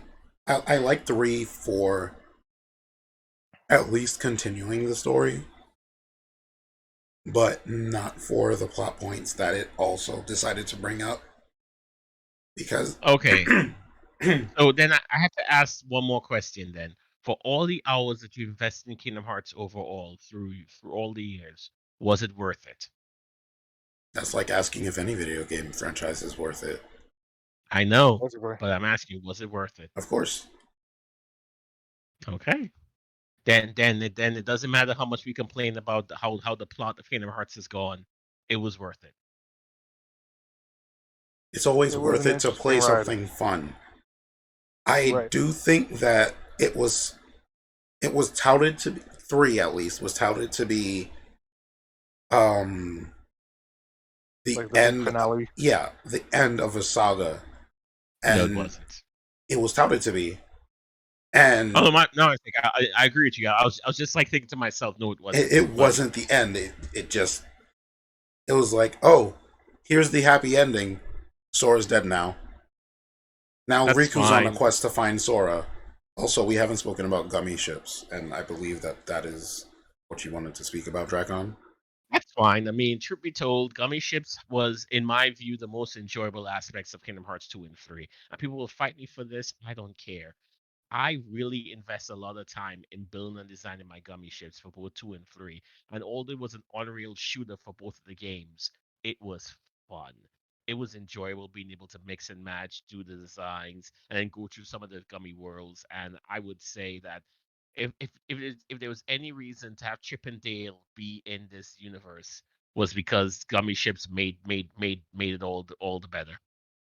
Yeah. Okay, okay.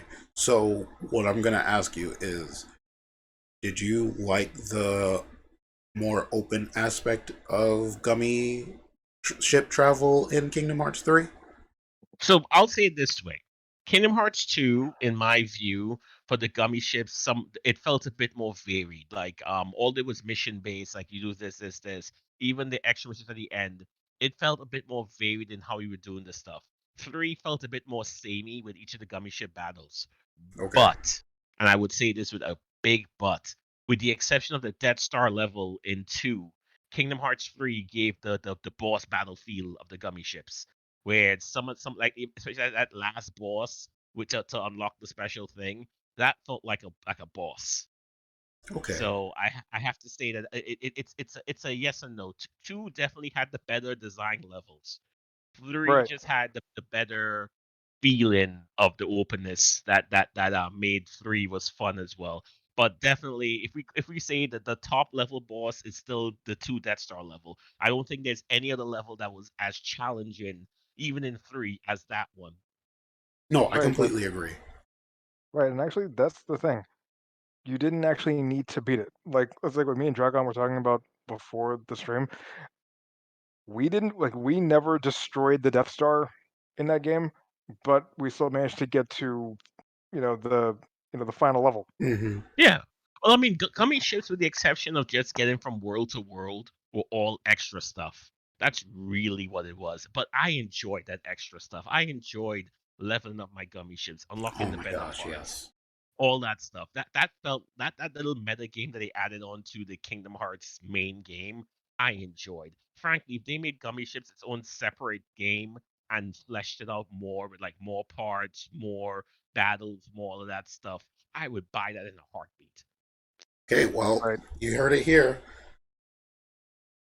We're probably going to get a Yeah. gummy ship game, just so you know. You've probably just given them the idea. I no, trust me. How many people would want a gummy ship thing? The literal fact that all they have to do is that Disney has to make a deal with Lego to really be like, here's what we're gonna do this. We're gonna bring your designers who does the Lego games in terms of building our worlds for us, and we're just gonna make a game together where it's people construct their ships, do have a whole bunch of fun battles and different types, and then you change up the mission set to so it's like, okay, you have some space battles, some land battles, depends. So you have to cater your ship to the type of battles that you're doing, and that would be like, take my money, take all my money. I'm gonna play the hell out of that game. Aren't So those basically, ships Star Wars actually sponsored but heartless? good. Do I care? No.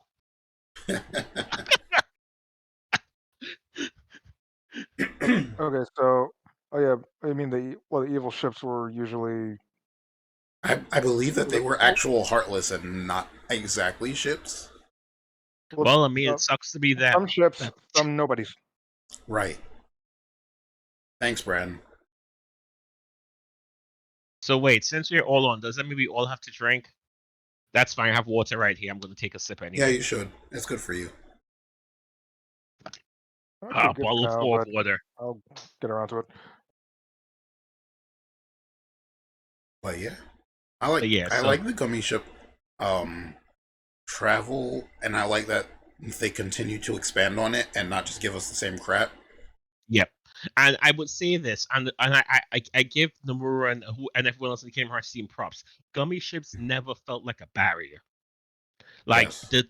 like literally, if at the bare minimum, all you have to do with gummy ships is just go from one area to the next, and that's it. And I mean, in three, I know, but even three, you had to do some battles along the way to unlock certain worlds. I'm trying to remember three here. It's a bit of a blur to me. But I mean, they weren't like overly challenging. You didn't have to fight like the secret boss to get these things, and that's why Right, I enjoyed the ships. And I mean, you could take the gummy ships out, and you still have Kingdom Hearts as it is, but it feels like it's a piece of Kingdom Hearts that should not be removed. Oh no, right. they're not going to remove it. I don't think. If they do, oh wait, since Sora's in Shibuya or whatever, does he? Are there not going to be any more gummy ships? I don't know. Once they You get them know what out. I'm expecting to finally cross over with Kingdom Hearts, because I believe it was teased a long time ago. The world ends with you. Oh, it's already. It, Oh, it's it's already it's happened. it's happened. And I know, but uh, it was in a game. It was yeah, officially in a Kingdom Hearts. Okay, the characters from The World Ends with You were in Kingdom Hearts Uh, 3DS. yeah, okay, I mean you couldn't team up with them, but they were there. Yeah, they okay. existed. Because I would say that I did love that game as well, and I felt like it felt interesting for those two worlds to be kind of connected together. Because the world entity also deals with like with the concept of something controlling your life. Mm-hmm. Because it's interesting, and I haven't played I, that I in a while. I I haven't played it in a long time. I do wish that they release a new. I believe they released a new game recently, or was that just a re-release? They It's next year. re-released it, and they're going to make a new one. Yeah, what Oh King yeah, Understood. Crazy said yeah, next month. next That's month. And good then.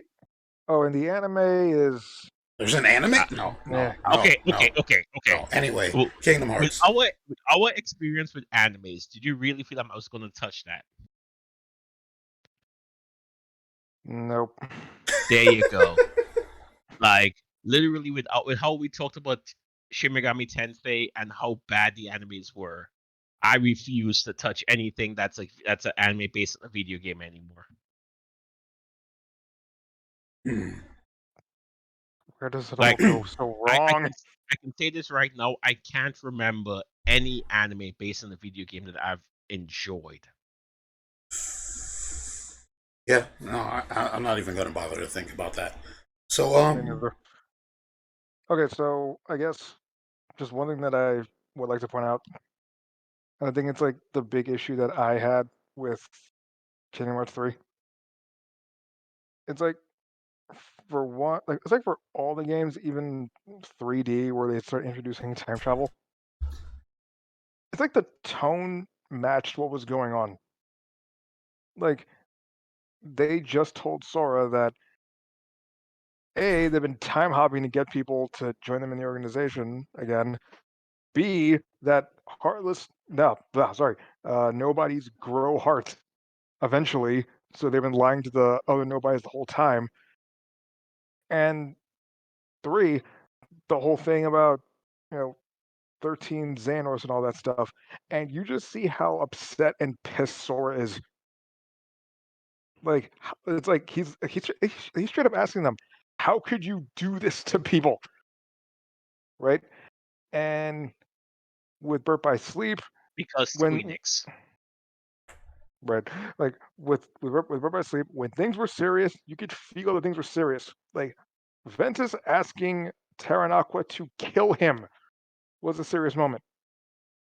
yep, Then you got, let's see, there was oh, and there oh, like we mentioned, Kingdom Hearts 1, finding out that Sora was not the chosen one, yep. and everybody just abandoned him. That was a serious moment.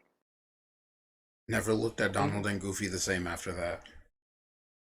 right, but then it was a big moment when he was able to get the Keyblade back. That was a big moment. There was, and then 2, what was a good one from 2? Like, what was a good moment? I feel like 2 started to get really over the top. Like, I guess when Riku took off his hood and everybody was like, holy crap. Or when Riku and Sora fought Xemnas by themselves. I mean, if you also Yes, want like a touching moment, is before you fight Zemnis, where you see Well, actually, no. Come on, the most obvious scene in two, Axel. Come on, Oh, yes, Axel literally Axel dying. Dying Axel in dying quotations.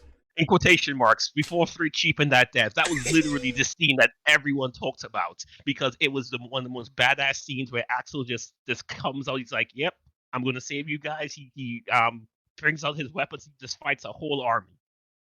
right. And it's like, and honestly, Kingdom Hearts 2 is probably like my favorite in the series, just because it was getting serious, but like the acting was so good. Like even the little moments where like you had Sora straight up bow to Sykes, begging him to give back Kyrie, and Sykes is like, no, Oh, and Sora Sykes just is gets pissed at him. 100% a sadist. He needed that, and then he just went wild, I think, because something happened. I forgot what happened in Oh, 2. well, Sykes is based off of like a werewolf, and under Moonlight he just goes berserk. No, he's a Uh, berserker in general. He's a berserker Yeah, lunatic. yeah, Okay, yeah. so I mean, Kingdom Hearts 2, I enjoyed up to a certain point. There were some things in 2 which I still hate. One of them, of course, being the under the sea level, because all it was just a music game Music to get mini an art game. outcome. Yeah. It had no importance. The same thing with Pooh's World again, no importance, just get an Oric outcome. But definitely like there was some things like I mean, come on, who did not enjoy it when Auron first showed up in Hades' level? Yes, That was still one of the most badass scenes that everyone enjoyed when you just got Auron.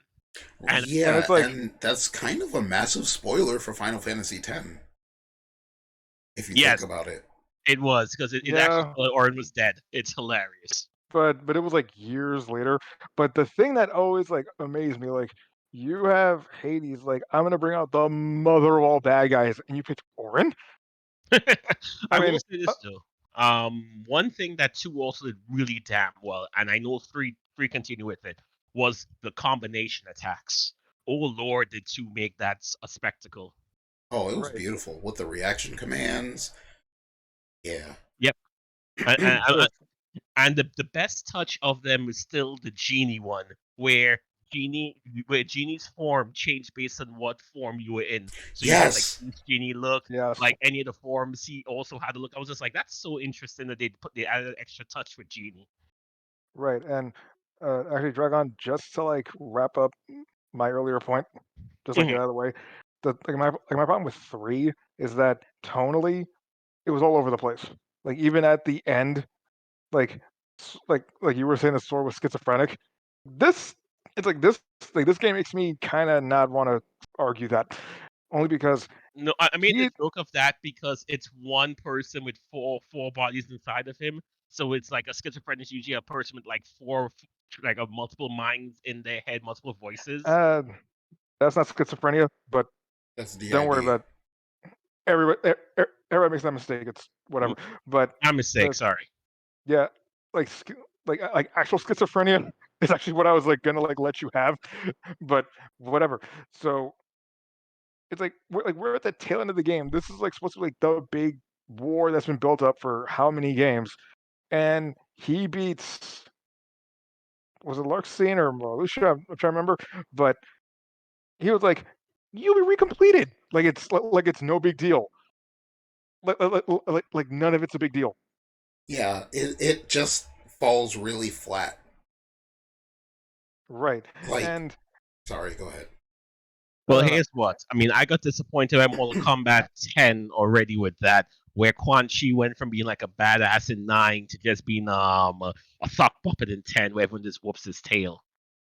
Yeah. So Yeah. I think it's more like the mood whiplash. Mm. Like you just had a scene where you got um everybody got killed. Was that before or after you had to beat all of the no, it had to have been okay, everybody gets to that last world. You go in and then Terra's armor pops up. Out of almost out of nowhere. And everybody's like, okay, there are 9 of us or whatever. We can take it. It completely obliterates them. And Yeah. it gets to the point it's so bad that that Donald has to use Zeta Flare, which apparently drains all of his life force, and then a massive swirl of what are they called? The Demon Tide. Right, the Demon Tide just pops in. Was it Terra's armor that did it, or that killed No, all no, of no, them? no, no. It was Terranort. Terranort, yes, it was Terranort that came in and beat the crap out of everybody, and then after everyone dies, Sora goes back and changes history, and See, go sorry. ahead. What pissed me off is that didn't you all explicitly train for this? Right? I, How did this one guy wash all of you? Especially well, okay. Kyrie, because she had scenes in the game where she was talking about how intense Master Jensen's training was with Axel.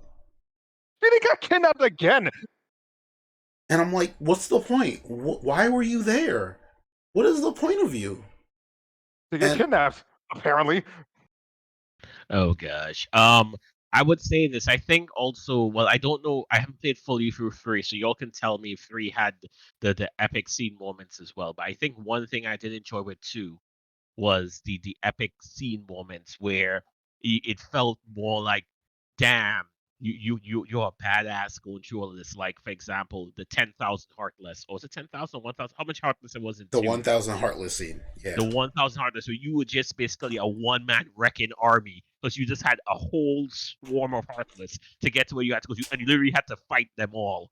And I was like, that's Yes. just such an epic moment to add to a game, which it just was shows fun. you It it was. was And then the And second one for me is with the spectacle fighter mode, which is the end battle, which is the lead up of when you enter all the way to the end, where it's literally like, okay, you're jumping on buildings, you're doing all of this, and you just have boss battle after boss battle after boss battle, and it's just like ramping up with each one. And I felt that to be like such a, as a kid, you're like, damn, the game is just ramping me up to get right. to build yes, up to the last battle. yes.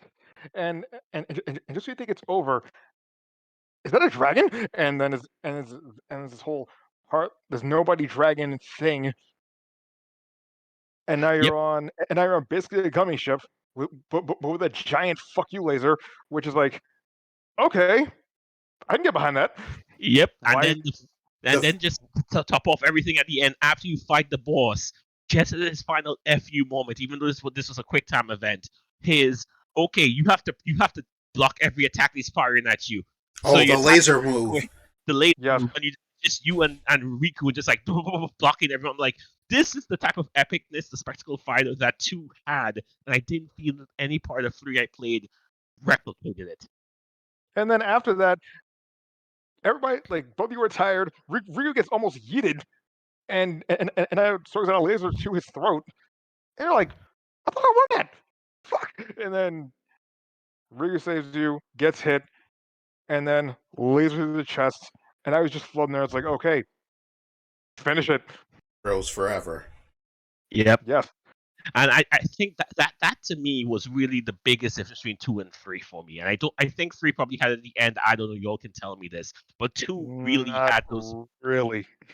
mean, two kind of. had those moments that really just made you feel like, yes, I am a Keyblade warrior. I'm Yes. badass. Listen, if you can cut through buildings in Damn it. two, you cut through buildings. Like Yeah. the fact that you can do that, just that's it. That's the And series. now what's funny, during that whole thing, but when I first did it, I hadn't unlocked Glide yet. So I was like, how am I doing this? This is amazing. Super jump. Yeah. Because I think it was like before that, Marvel vs. Capcom 2 came out, and I'm like, yeah, super jump. And let's see. Oh, yeah. And Zemnis using this giant dragon tower thing with its giant laser here to blow up. Yep. Yeah. It was good times. Two was Yep. great, and the ending of three, that's basically that's the climax of the game. It at that point where you go to the final world, you encounter every enemy, then you get killed by it. Everybody gets killed. Like Actually, before we get into that, Dragon, you do know who all the members of the new organization were, right? Don't remember. Again, three didn't have much of an impact on my memory. The most of three I remember was the gummy ships. Okay, so Oh, my mistake. I'm wrong. The most I remember of three is the Frozen though, because of how bad it was. let it go.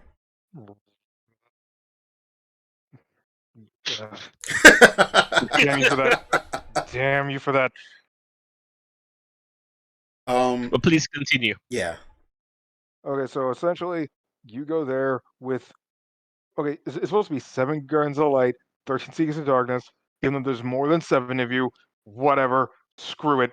We're just doing this. Donald and Goofy don't count as the Guardians, apparently. Right, and they also weren't there because, okay, one slightly pretty good moment, and I'm trying to remember if this was in Remind or in the main game, but you're surrounded by Heartless, the pocket's collapsing, and then Yen Sid himself shows up, That's in three. and he just parts the Red Sea, and he's like, "Go finish this!" And I'm sitting there like, "Oh my god, you can fight!" Well, he's training other Keyblade wielders. He's technically a He's not a Keyblade Keyblade! master. Yeah, he's a Keyblade master probably. Also, But who's he to decide anything? he taught Mickey everything he knows. Remember, Mickey is the sorcerer's apprentice. Yen Sid is the sorcerer. But I'm like, dude, where's your Keyblade? Because how are you signing off on who's a master or not? But whatever. It was a dope scene, and then Donald and Goofy stayed with him. So everybody with a Keyblade has to go ahead, and it's very much team battles all over the place. Everybody's fighting a different organization members. And Sora And is the driving force behind each battle. If Sora didn't participate, they'd all probably die. Apparently. yes, even in Remind, where they let you play as these other characters, like should have in the first place, Oh it's So yeah, not. basically, Sora was the chosen one. Yes, but it's even worse than that. It's like Sora's the unchosen one who became the chosen one by default. yes, Was and Gravely Default? no, damn it, stop doing that. okay, so what? Let's remember what happened. Um, damn it. So they go through all the organization members. I'm not even gonna mention that because it's like they just die. Also, Shion comes back in the middle of one of the battles because Axel gets It, beat down too bad. oh no, she doesn't just come back. Like she was already brought on as like the final member, Yeah. but then during the battle, she just remembers everything, and then Syx, for some reason, decides to fight them anyway, even though he's completely reformed. Because sure, and then Roxas shows up. Just it's like they had an extra body because Right. It was Roxas who showed up in the middle, right? she's yes, and Jesus Christ. So one of the members was Riku Replica, who they Yeah. brought back for some reason, and then Wait. When you say Riku replica, are you talking about the Black Riku? no, The I'm talking Riku about from Chain of Memories, the bad one. yes, Okay. The one which has the heartless looking outfit on. Yes. yes. Remember, every villain is coming back. Everybody. So he comes back, but the entire game, the real Riku Replica's heart, who had learned the lesson and reformed, was with Riku the whole time, just rooting him on until they beat Riku Replica, and then Riku Replica, the good one, grabs the bad one, and they just fade off, leaving the body, and then oh no shit, they use that body for Nominate, who is back What? also. What? What? Okay, Okay. Yeah. so Okay. They Okay. wait, take Okay. it back Okay. to a lab and they put Nominate in there because Nominate So is. so Yeah, go ahead, so ask. just to say this now, so we are cheapening Kingdom Hearts 2 even more, where the end scene where Naminé and Roxas actually merges back into Sora and Kairi doesn't matter because they still come back out anyway. Yeah, they wanted them to have their own bodies, apparently. They Oh my became their lord. own entities. Instead, you know how they said that nobodies can grow their own heart and become a somebody? This is essentially what happened.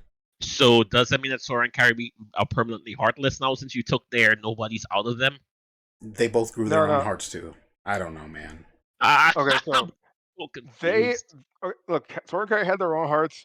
Roxas and Naminé grew their own hearts, and those hearts went back into Sora and Kairi. But then they gave them bodies because apparently now it's like hurting them, and it's like no, we have to like give them hearts. And it's like there was no sense that they were. It's like they seemed fine with it at the end of two.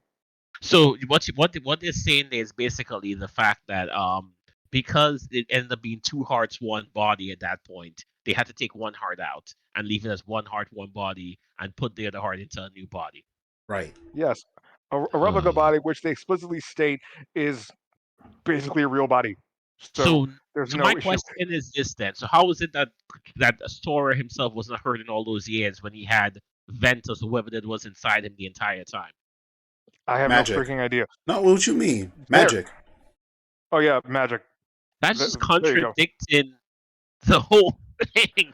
Didn't we just say that this is like being trapped in quicksand while being wrapped up in thorny vines while As they there's scream at water? you, Yeah, they scream at you, and there's also water somewhere and ice too. And you and an know old what? man Let's smacking light you with a those key. let's light those vines on fire right now. Cause why not? Are Right? we sure this is not just a fever dream of Elsa's? No, because Are that'll make we too much sense. sure? We, That'll make too much sense. at this point, I'm just like three just seems like some of the decisions they made just seem so dumb. Like they go like, "Hey, you know what this reminds me of? This reminds me of episode 9, where they go, "Hey, let's look at all the points you brought up in the previous episode and then just destroy it." Yeah. That's Uh, literally. I mean, am I wrong? This is what Kingdom Hearts 3 sounds like. It took some of the best moments of 2 and destroyed it. I'm trying to understand why though, because two was such a great game that was accepted, and all the biggest complaint people had about two was that it was easier than one, and it had and people didn't like the QTE, the triangle obsession that two had. Okay, I understand that, but in terms of plot, did two destroy one's Kingdom Hearts one's plot at all? No, of course No, not. No, two built off expanded of on it. one's plot and made more fun of it. Like literally, the fact that you were able to fight Sephiroth the second time in two added to the fun of it. And now you tell me three just seems like they just crapped all over two in terms of hey, these are the things we brought up in two. These are the things that we finished off in two. It's not even to say that they were open ended areas anymore. Literally, the Axel's death was the culmination of his whole life. His friend was Roxas. He sacrificed himself for his friends. That was a fitting end to him. Roxas and Namine have accepted the fact that they are parts of Sora and Kyrie and are happy to merge back into their original bodies to become a one entity again. And now you're telling me now they split into two entities all over again when they had no need to. Ah, but the secret ending of 2 showed Ventus, who we didn't know was Ventus. We thought it was Roxas. Yeah, but it's So it opened more questions, and they had to do something with it. Why was this armor there? Why did we have a secret boss made of armor? Why are there 3 people with armor? Here's the story of Birth by Sleep. Who's the old yeah. guy? It's Okay, And see, okay. see. Honest Actually, truth hold on. here. Let me say Okay, go this. ahead. Let me just say this real quick because Birth by Sleep it did raise questions, but at the same time, it still built off of all the other stuff. It didn't like undo anything. absolutely agree, but it still I, made some convoluted stuff, like I, Sora having Ventus and all of them. Kingdom Hearts 3, first of all, was rushed. I think personally how it was no, I think that the plot was that they wrote was extremely rushed, especially how everything was Disney this, Disney that. They had some organization members in some of those Disney worlds, but the ending seemed like it was just cobbled together to end the whole darkness versus light conflict. And you know the funny part is, and I'm looking at it, and I'm just thinking to myself, it's like, there's so many things that y'all could have done with three that wasn't that y'all didn't need, that y'all left out, and there were things that you did in three that just doesn't really work. And it really felt like when you now if you play one to three back to back, well, technically, actually, let me phrase it: one, two, then all this one chain of memories, two, all the side games, then back to three, and it's I don't know. It feels more like a chore at this point just to get the true ending. I think I'm happy just at this having the game end where two was, and then just say that's it. You know what? 2 ended on a very nice note. They got to everybody went back to the Destiny Islands. Everybody was hugging in the water. Kyrie was there, and they got a mysterious note in the water where Sora got to go train in the Keyblade. And we don't need more. And then they give us the secret ending: 3 warriors in armor with Keyblades at a Keyblade graveyard. And while that could have been a good expansion of the story, it should have been an expansion of the story that wasn't necessarily a sequel, but Probably a just prequel. If it was like the original Keyblade War that they were just hinting at that three was just basically going to be a prequel of the Keyblade War, which happened before everything else, that would be an interesting plot.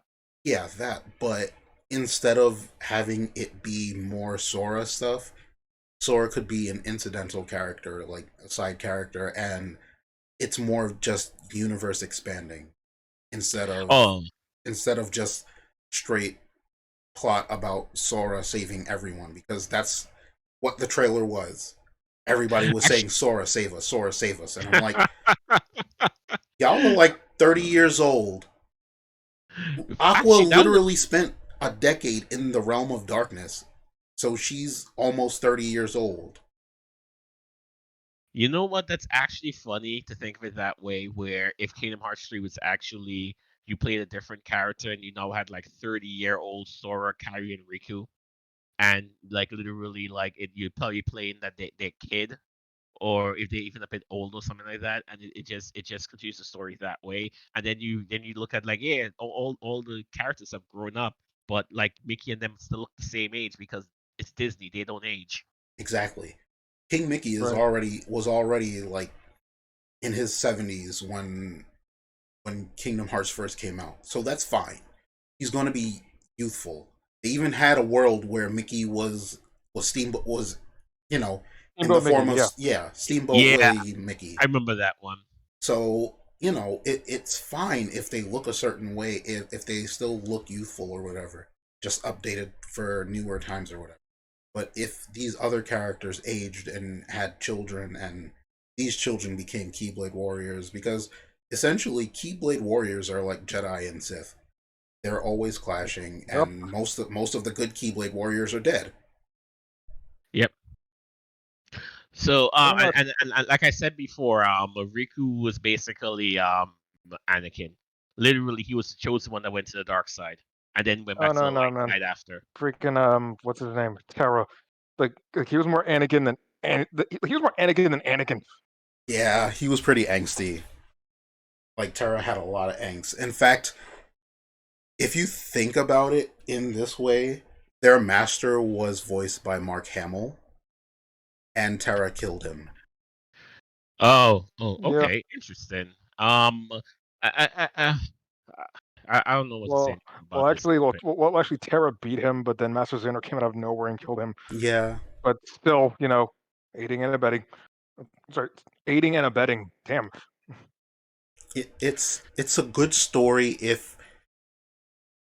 you try to follow just the main plot points and not the whole darkness versus light thing. I don't know how to explain how the story is good without a lot of all of the bits and bobs here and there.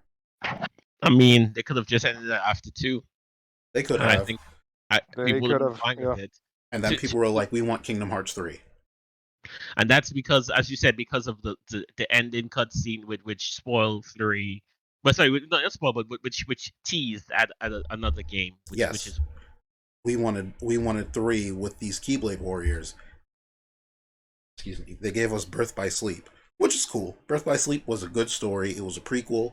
It showed a lot of the stuff that we didn't see, and then they got to go to the older Disney worlds like Cinderella and Snow White and Wait. Was old Mickey? Oh no, never mind. Sorry, never no, mind. Forget that. Steamboat Willie Um. was in Kingdom Hearts 2, but Right. Right. yeah. they Right. also got to go to what's the one with Maleficent, Sleeping Beauty's world. Oh. Oh yeah. I Young forget. Hercules. I forgot Sleeping Beauty is Maleficent. I keep forgetting that. Yeah. Oh, yeah, and they got to go to Hercules' world, but he was a kid, and Zach was there from Final Fantasy VII and Crisis Core. So Which, which actually makes sense because Cloud was in Hercules' world in Kingdom Hearts 1. yes. And it turns out that I think Zach was looking for someone, or was it Cloud who was looking for someone? Cloud was looking for Zach, wasn't he? Cloud always looks for no. Cloud looks for Sephiroth, and then also looks for Zack, and he's like, Zack, no, don't leave me. And then I Eric think decides to date I two think guys. Zach wanted to bang Aqua. I No, think that's why he was there. no, Zach and was there to train, and he was younger, but at that point, I think so. At the end of the game, Zach was training in the Coliseum, and then you see like a flash of black, and Zach Black disappears, Feather. and the black feather falls down, implicating Sephiroth.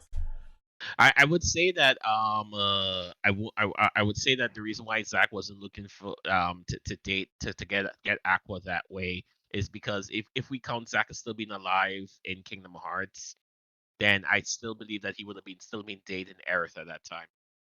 Yeah, I believe so, but it's a little weird because Aerith is alive, and she sees Cloud at the end of Kingdom Hearts 2.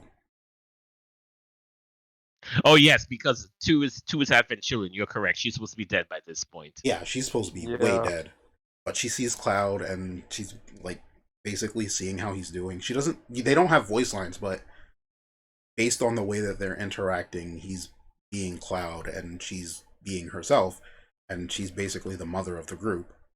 Yes. So she's checking in on him, and he's not really having it because he's Like I angsty. said, like I Actually, said. Sorry, go ahead.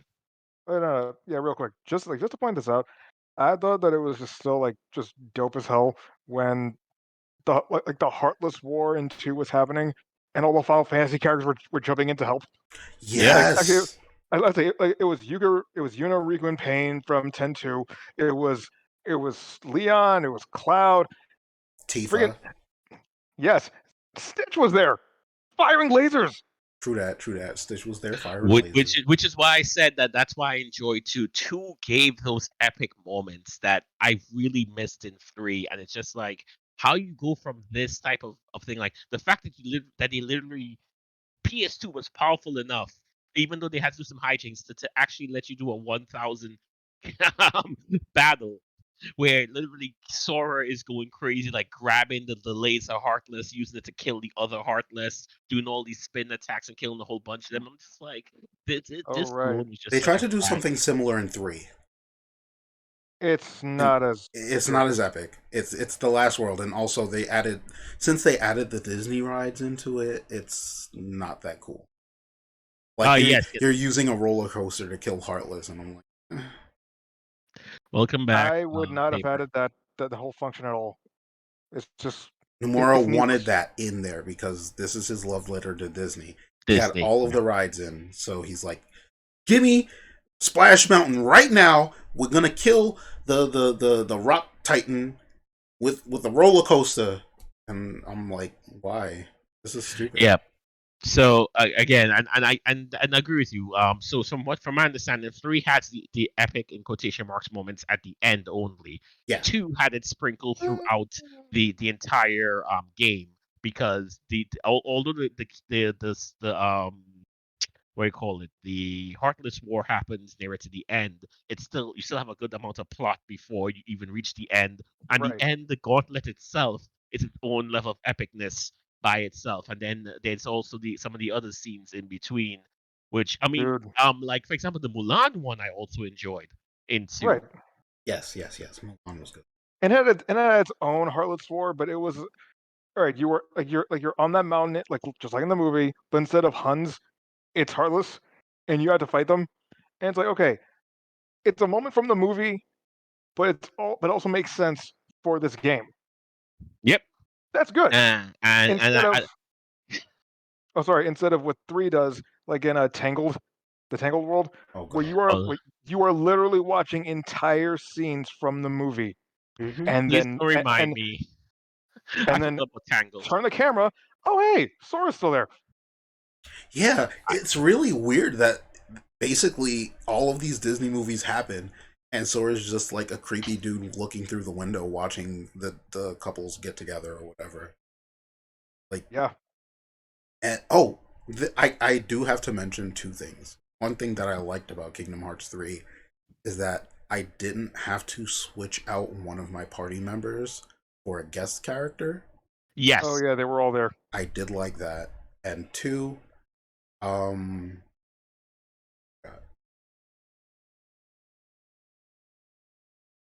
hold on,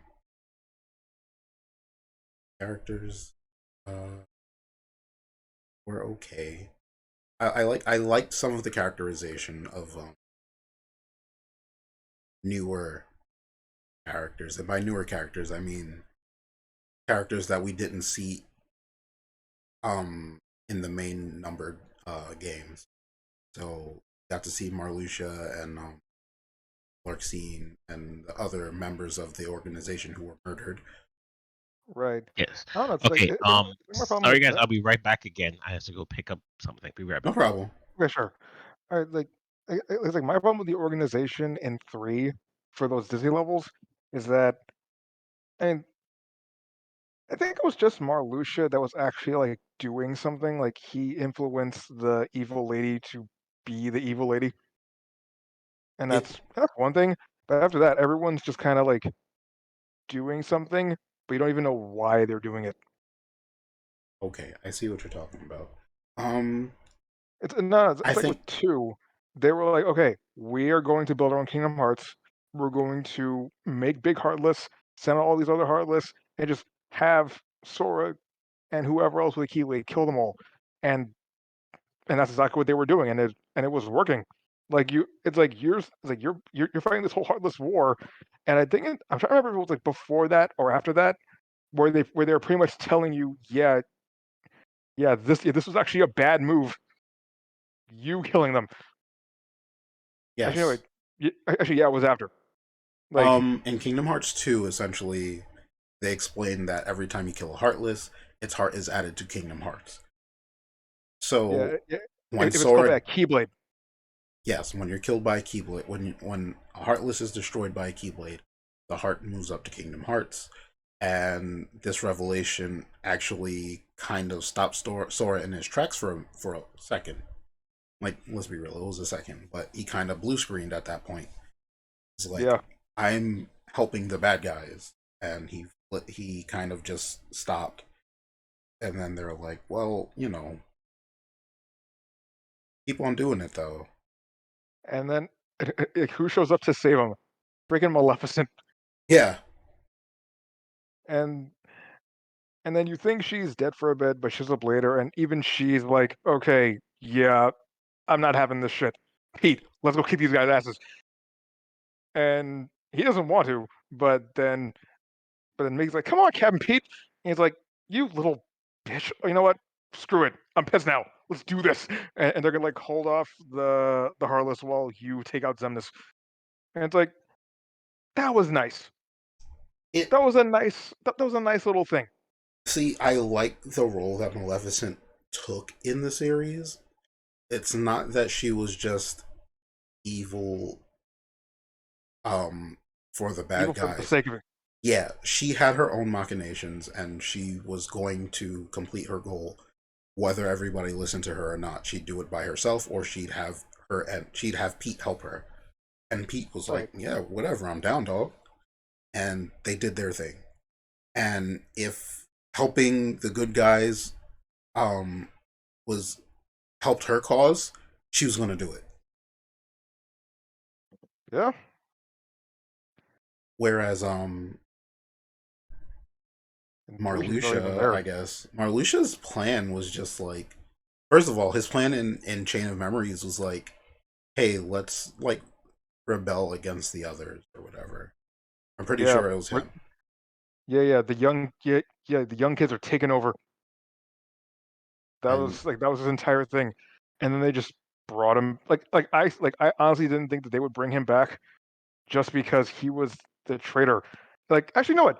3D said that some of their members were too weak or too untrustworthy to be like the main, the true organization members.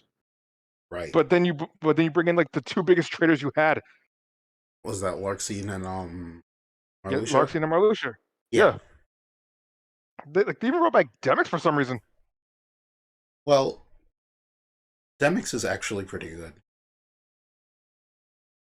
I Yeah, think. but see, it's like, yeah, like gameplay wise he is, but like it was in it was in 3. They were talking about how, like they were actually questioning why Demix was even there, or at least Luxine was, and he didn't even know either. Like they just like apparently, and this is if you play Union Cross, Larcene, Marluxia, Luxord, and Demix all have a Keyblade destiny or legacy or some shit, and that's why they were brought back. And that does So not get it doesn't get expanded upon. nope. Well, Awesome. not unless not unless you play the mobile game.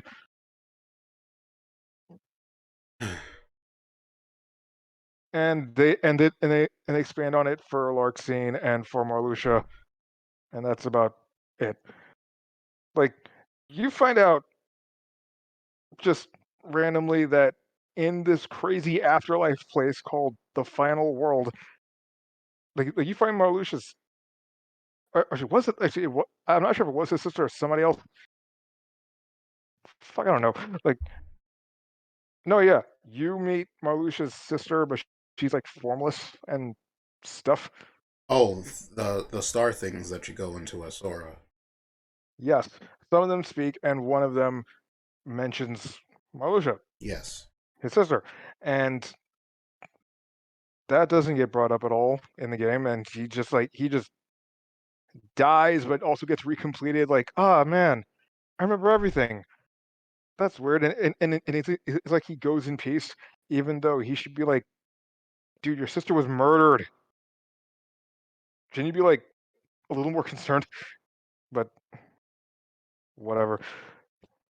I don't know. It's like how the characters were acting, considering what was going on.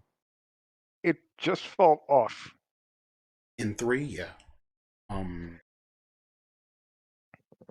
I I think Like, I liked how they allowed me to go to different worlds, but that's about it. I could do that in literally every other game. But the way that they implemented the characters in the story, it was just it just right. I don't know. Like it, I don't understand I know there was that the what was the DLC or whatever it was called after 3? remind. Remind. I know they did that. I don't know anything about it because I wanted to play it, but at this point I just It's not worth $30. yeah, I saw that it was $30 and I was like, this is a DLC. Why would I pay 40, 30, whatever dollars to play a DLC that essentially is a slight expansion of 3? Because how long is it? 30 minutes, right? Not 30 minutes. An I would hour or say two? like mm, I would say two, and I'm being generous. Okay. So it's essentially Kingdom Hearts 2.8 because when you played as Aqua, it was maybe 2 hours to get through that. Yeah, I would say so. Okay. And they do well. Actually, do you want me to just tell you what happens? Yeah, you can tell me. I don't care at this point. Spoilers for Kingdom Hearts 2 Remind, whatever it's called. Oh, hello, Melly Art Nerd, Hey if that's how you Melly. pronounce that. So basically, this is after. Wait, It takes place after 3, right? it takes place after Kyrie vanishes. Oh my. Back. So, Welcome so back. yes. Hey, all right. So it's complicated because it takes place all over the last half of 3, but essentially Sora's going back in time using the power of waking that he got from 3D, Mm-hmm. apparently, and he's going to save Kyrie. But also at the same time helping his friends win the Keyblade War. And when the timeline got rewritten in sorry, when Terranord beat them, yeah, that was pretty much well, yeah, Sora went back in time, but he was already there, already doing stuff then too. It's stupid, but let's see. He goes back, and him and Namine's heart call out to Terra, the armor, and that's why Armor Terra showed up. Right. And then you see this whole Dragon Ball Z-esque fight scene between Terra and Terranort. And then, for some reason, Sora can just, be physically there and fight Terranort. So you have that whole boss fight. But then, the armor, uh, yeah, it loses its head. So Armor Terra is gone. And then, what's his name? Terranord blasts you with darkness and pretty much knocks you out while a lot of the other stuff is happening. But you're just doing those, so you're just going through some of the fights while present day Sora is still technically unconscious. I But see. in I think he's in Riku's body, just hiding out, but unconscious. Oh no, he's in. Sorry, shit. He's in Terra's body, just stuck in there. But then that boss fight happens. You play as either Aqua or Ventus. Wait, no. Oh no, just Aqua. Shit. So you do that boss fight. He wakes up. You save Terra. Wonderful. And how it works is Sora has to collect pieces of Kyrie's heart from different people, and he does that. He gets Kyrie back, right? And What's she I can't doing giving her remember. heart to so many people? I have no idea. So let's see. Rico has one. Mickey has one. Aqua himself, obviously, and I think Roxas. Whatever, doesn't matter. So he's just hopping around different bodies, and whoever he hops into is the person you're playing as. Okay. So it's them, but also kind of not. Okay, that makes sense. Not really, but you know. And so So you go in. basically, Sora possesses people's bodies and takes them over. Yes, but they don't know it. So he goes ahead, does all that, and actually one of the big moments in 3, after you beat everybody, Kyrie gets kidnapped again, but in Remind, she actually gets to defend herself against Xemnas. Like Oh, there's an actual fight scene where she actually fights, oh, cool. and everybody was like, "Fucking finally!" And then she gets kidnapped. But it's like At a least she struggle fought. this time. At least she fought. At least something. At least we got something. So then they go ahead, and now it's going to be this fight between Sora, Riku, and Mickey versus Xehanort Heartless, Xemnas, and Young Xehanort. So just Xehanort. Just say Xehanort. The three Yeah, like Xehanorts. the 3 previous big bads. But right before that, what's his name? Master Xehanort has Kyrie, and he kills her. Yep. And that's like and remember that tone thing I was talking about? She just like her quote death just makes Sora freak the hell out, and I was just crying, and I'm like, so now this, so, all right, so we're serious now. Great, cool. Was waiting for this. So you have that whole boss fight, and oh yeah, the point is when the Keyblades clash, even if nobody dies or whatever, it counts, and a key and another Master Xehanort Keyblade is made. He puts them all together, and it becomes the Keyblade. Oh, another keyblade. Got it. Yeah, the Key X as Blade. in yeah. Key as in the For simplicity's sake, I'll just call it the X Blade. yeah. Just so he uses that, summons Kingdom Hearts, and he's going to do something. We don't know what, but then, and this is the part that irritated me. Keep this in mind that Kingdom Hearts is there, and and Master Xehanort is like right in front of it, doing something. As I'm saying this next part, he's just up there. So everybody's giving us sort of pat on the back, like, "Oh, we'll work this out, figure it out," and blah blah blah. Everybody shows up. Roxas and Venice see each other, and they're both like, "Huh?" And don't mention it at all because that's not weird. Running into an exact copy of yourself, sure. Like they just all show up, and Axel, who's been kind of the audience surrogate, is like, "We just had a few plot points to work out, but we're all here."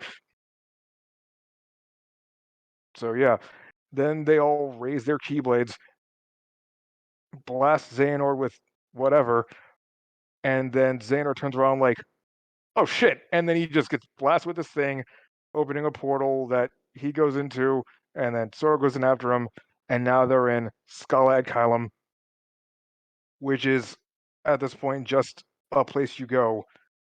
But in Remind, Sora was there like right before that. Like he went in first to find Master Xehanort, and then Xehanort decides to be a dick, and all the pieces that you got of Kyrie's heart, he just scatters them again. So now you have to like run around through Scholarly Chyme, explore it, Okay. which is fine. Sorry, quick And interruption here. So yep, what you're telling me is Kyrie's Voldemort. It's not. yes. So anyway, Okay. Go on. Pretty Pink Voldemort, sure. At this point, why not?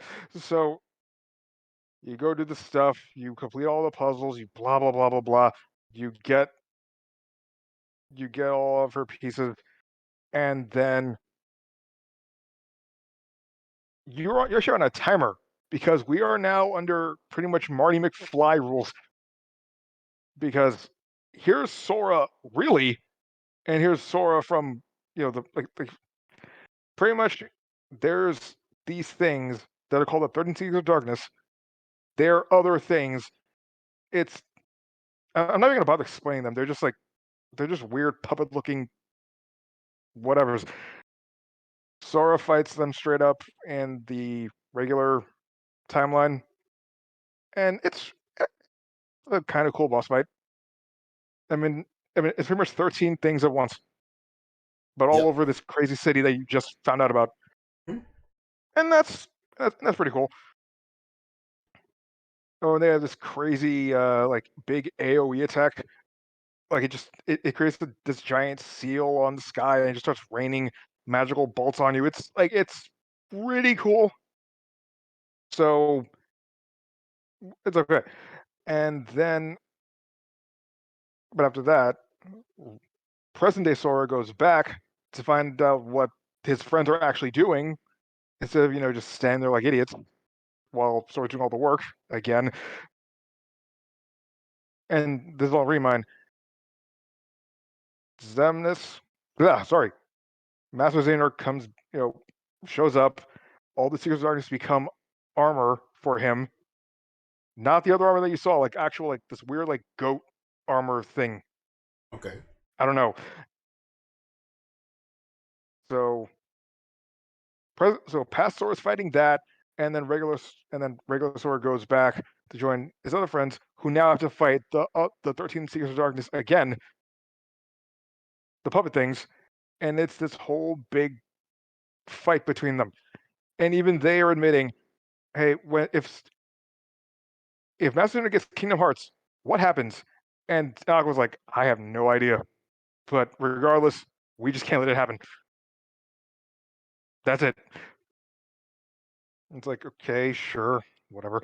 So they all get sucked in by a tornado, and it's this whole big sky fight. Which is okay. You got like some team attacks. You got these people actually getting to talk to each other. You get Ventus and Roxas like acknowledging that the other exists. About time. Yeah. And then you win that, and then somehow the darkness things win anyway and knock everybody into these weird portals. And it's down to Mickey. And he has to fight all of them at once, but it's not even a fight. It's like this weird. It's like this scripted thing that you can't lose. Oh, story-based So fight. yeah, like there's this there's this random road of light, and you as Mickey, Sora's possessing him, has to walk down this road. The things are shooting at you, and you have to like dodge them or blast them away or cut at them, like just you just tell them to like just fuck off. But eventually, Mickey will charge up this whole big super sword thing, just blast them all, and then yeah. So present day Sora gets the last heart piece. Kyrie's back, but all the Secrets of Darkness merge together to make another armored Xehanort. If present day Xehanort knows that any of this is happening, or why he would even give a shit about, or like present day, I don't know what this is or what the stakes are, honestly. like this thing showed up, and as far as any of the other heroes are concerned, it just didn't do anything and just died or something. As far as they know, because they don't know that Sora and Kyrie are flying around doing shit. But anyway, now the real final boss fight happens with meteors and hellfire and blah blah blah. And and again, you can play as Kyrie, where she's actually pretty damn good if you're playing as her. Mm. Like her shot lock command, she it's just the one enemy. You just hit that, you hit the target just once, and she just goes all like full like fighter jets shooting at him. That's It's pretty not bad. cool. And their big team attack, they both grow like one angel wings, do some weird Psycho Crusher on him, and then you see a feather fly at the screen, and it'll show a memory from the other games involving the two of them. And you're like, okay, that's nice. That's fine. So I heard Fred. I thought it was Sephiroth just suddenly appearing as to a final FU. you know what? Sure, let's call it a Sephiroth reference. Whatever. Two one-winged angels. Screw it. So they do that, and then Sora puts Kyrie back.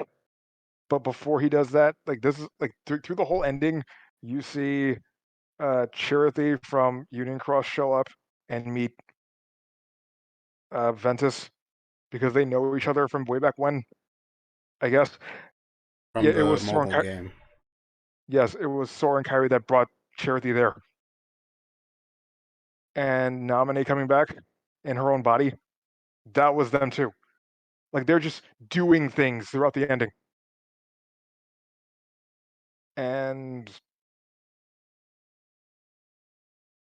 Sora puts Kyrie back, and then they have that whole hand holding thing, and then Sora vanishes. Mm. And yeah, then we get to Melody of Memories, where they're apparently everybody's looking for him. And in Remind, this is where we see the Final Fantasy characters. Okay. They're here now. You have Squall, Leon, whatever you want to call him.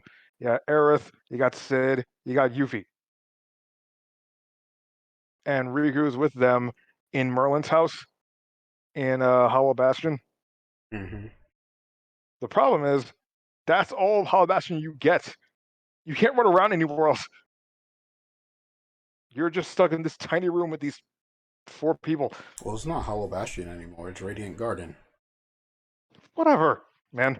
Whatever. So they're trying to like look through data or something to find Sora, but all Sid manages to do was put together a digital replica of Sora's fighting abilities and find this data on Xehanor's computer with all the data of the organization members, but stronger, and those are the boss fights.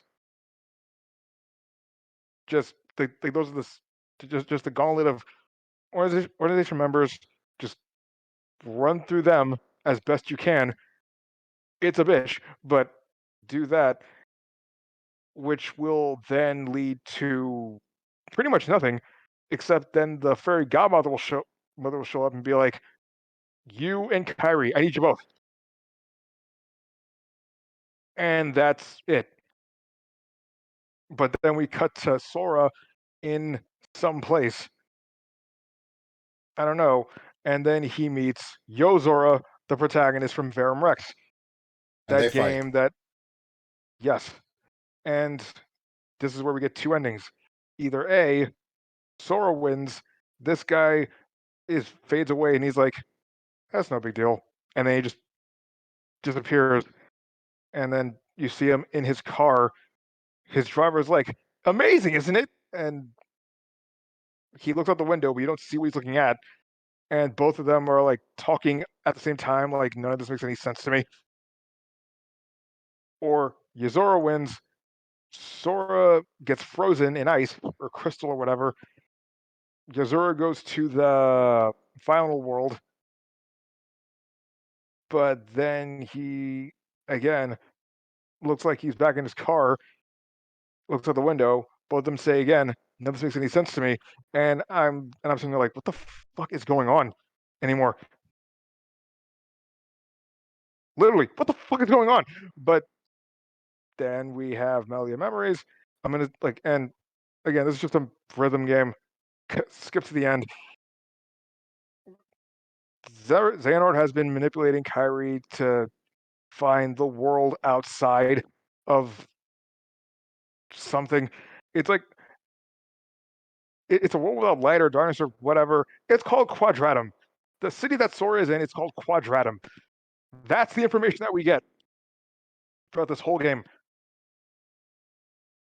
Hmm. Was that worth $90? I doubt it. I mean, well, See, Dragon, are you still there? Yeah, I'm listening. At this point, I'm Okay. just like, eh. me See, too. see. Funny thing, when we were doing this entire storyline for Face Day Night, I was having fun explaining this. This was agonizing, and it's been like what, half an hour? At least Fate Stay Night leads up to an enjoyable ending, kind of. This just seems like they didn't know what the hell they were doing, and they just said, "Hey, time shenanigans." Uh,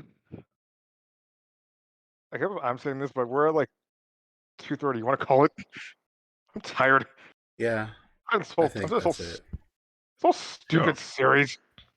On this bombshell, Kingdom Hearts ends not the way we all wanted it to. Big surprise. Uh, Yeah, it it hasn't ended, so we can't exactly say it ended not the way we want. But I don't know what they're gonna do for the fourth game, but okay. if there's gonna be a Kingdom Hearts 4, your boy there doesn't is. care. At this There, point, it came out when I was what, 14, 15. I'm now 32. I am done. I am like done. I like honestly, I'm at the point where it's like when you watch a bad movie or you see a series that started off good, then it got bad, and at this point you're like, I might as well finish it. I'm already just in too far. You mean Game of Thrones? It's Game of Thrones. It's always Game of Never saw it. Good. I Don't never waste your and time. I stopped at season one. I didn't care. So I'm gonna see how this whole thing with the Master of Masters plays out. I didn't even begin to explain that shit, and I'm not going to. We still know nothing. He's just this giggly asshole who's just like apparently behind everything. I think the reason why it was done in the way it was done, or at least that they're going in that route, is because the Master of Masters is gonna look like he's evil till the end, where he's going to a good guy. He had good intentions all along, just like Xehanort. Oh right, yeah, Master Xehanort's whole motivation was to purge the darkness. I'm calling it Apparently, now, and this is gonna be the big twist. You're gonna find out that when you kill that when Xehanort dies, he actually died in the past and reincarnates into Sora. oh god. All right, that's the end of this Calling it now. podcast. Who am I rating? Well, Felix is online. Assassina's online. Jazz is online. You have three choices. Let's see. Who has Oh, the you could least? raid Maximilian Dude. The He has heck like is? thousands of people on his. He has like a What? thousand. Nah, that's He not he why has I like raid. he has like Are, 40,000 people. It would mean nothing, but he probably appreciate it. I'd I'm rather kidding. raid somebody who I'm doesn't. obviously kidding. Yeah, I'm So kidding. Assassina is watching the Square Enix E3 thing, or we can go to Felix who's playing Assassin's um, uh, Creed Odyssey. Ass in Creed. Yeah, I'm not saying it. I don't. Jazz, where's Jazz? She's playing Sims 4 right now. Yeah. Oh, there she is. Okay, so one of you pick. Wait, hold on. Roll a dice. I don't have Hang any on. on hand. Actually, I'm trying to click on them to see if they actually are streaming, but hold on. If anyone has as Apple, just say "Hey Siri" and this helps you to roll a dice. All right, I've made my decision. No problem. Okay, my dice choice was 2, so that was Assassina Stand was my second one. Oh, that's who I was going. See, the dice rolls align. Is Storm manipulating the dice rolls now? Because I mean, like literally from how that ending sounded, and I'm sorry to spoil people again. Just thing. It literally sounds like someone did like first grade time travel and left it at that.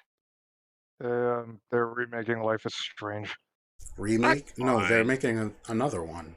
They're making. I know that this. I'm looking at E3 and You mean they Life is Strange remaster, not remake? whatever. These No, look no, like because different characters. the These re are Oh no, no, different no, characters. it oh, it was is different. before. Oh, so a prequel. No.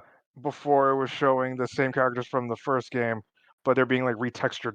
Oh, so it's a Right. So remaster, it's basically. a remaster, and then the second Yeah, part of it was most likely just Life is Strange 2, which is Three. still 3. My, 3. yes, 2 is out. You're correct. My bad. Life is Strange 3. Oh, right. So thank you to everybody who came in. Thank you Why can't I to. click on these people? Let me I finish mean, my end, and then you can do that. Actually, I'll just mute. Thanks to everybody who popped in. Uh, thank you to the. You're welcome. Thanks to viewers and whatever. Goodbye.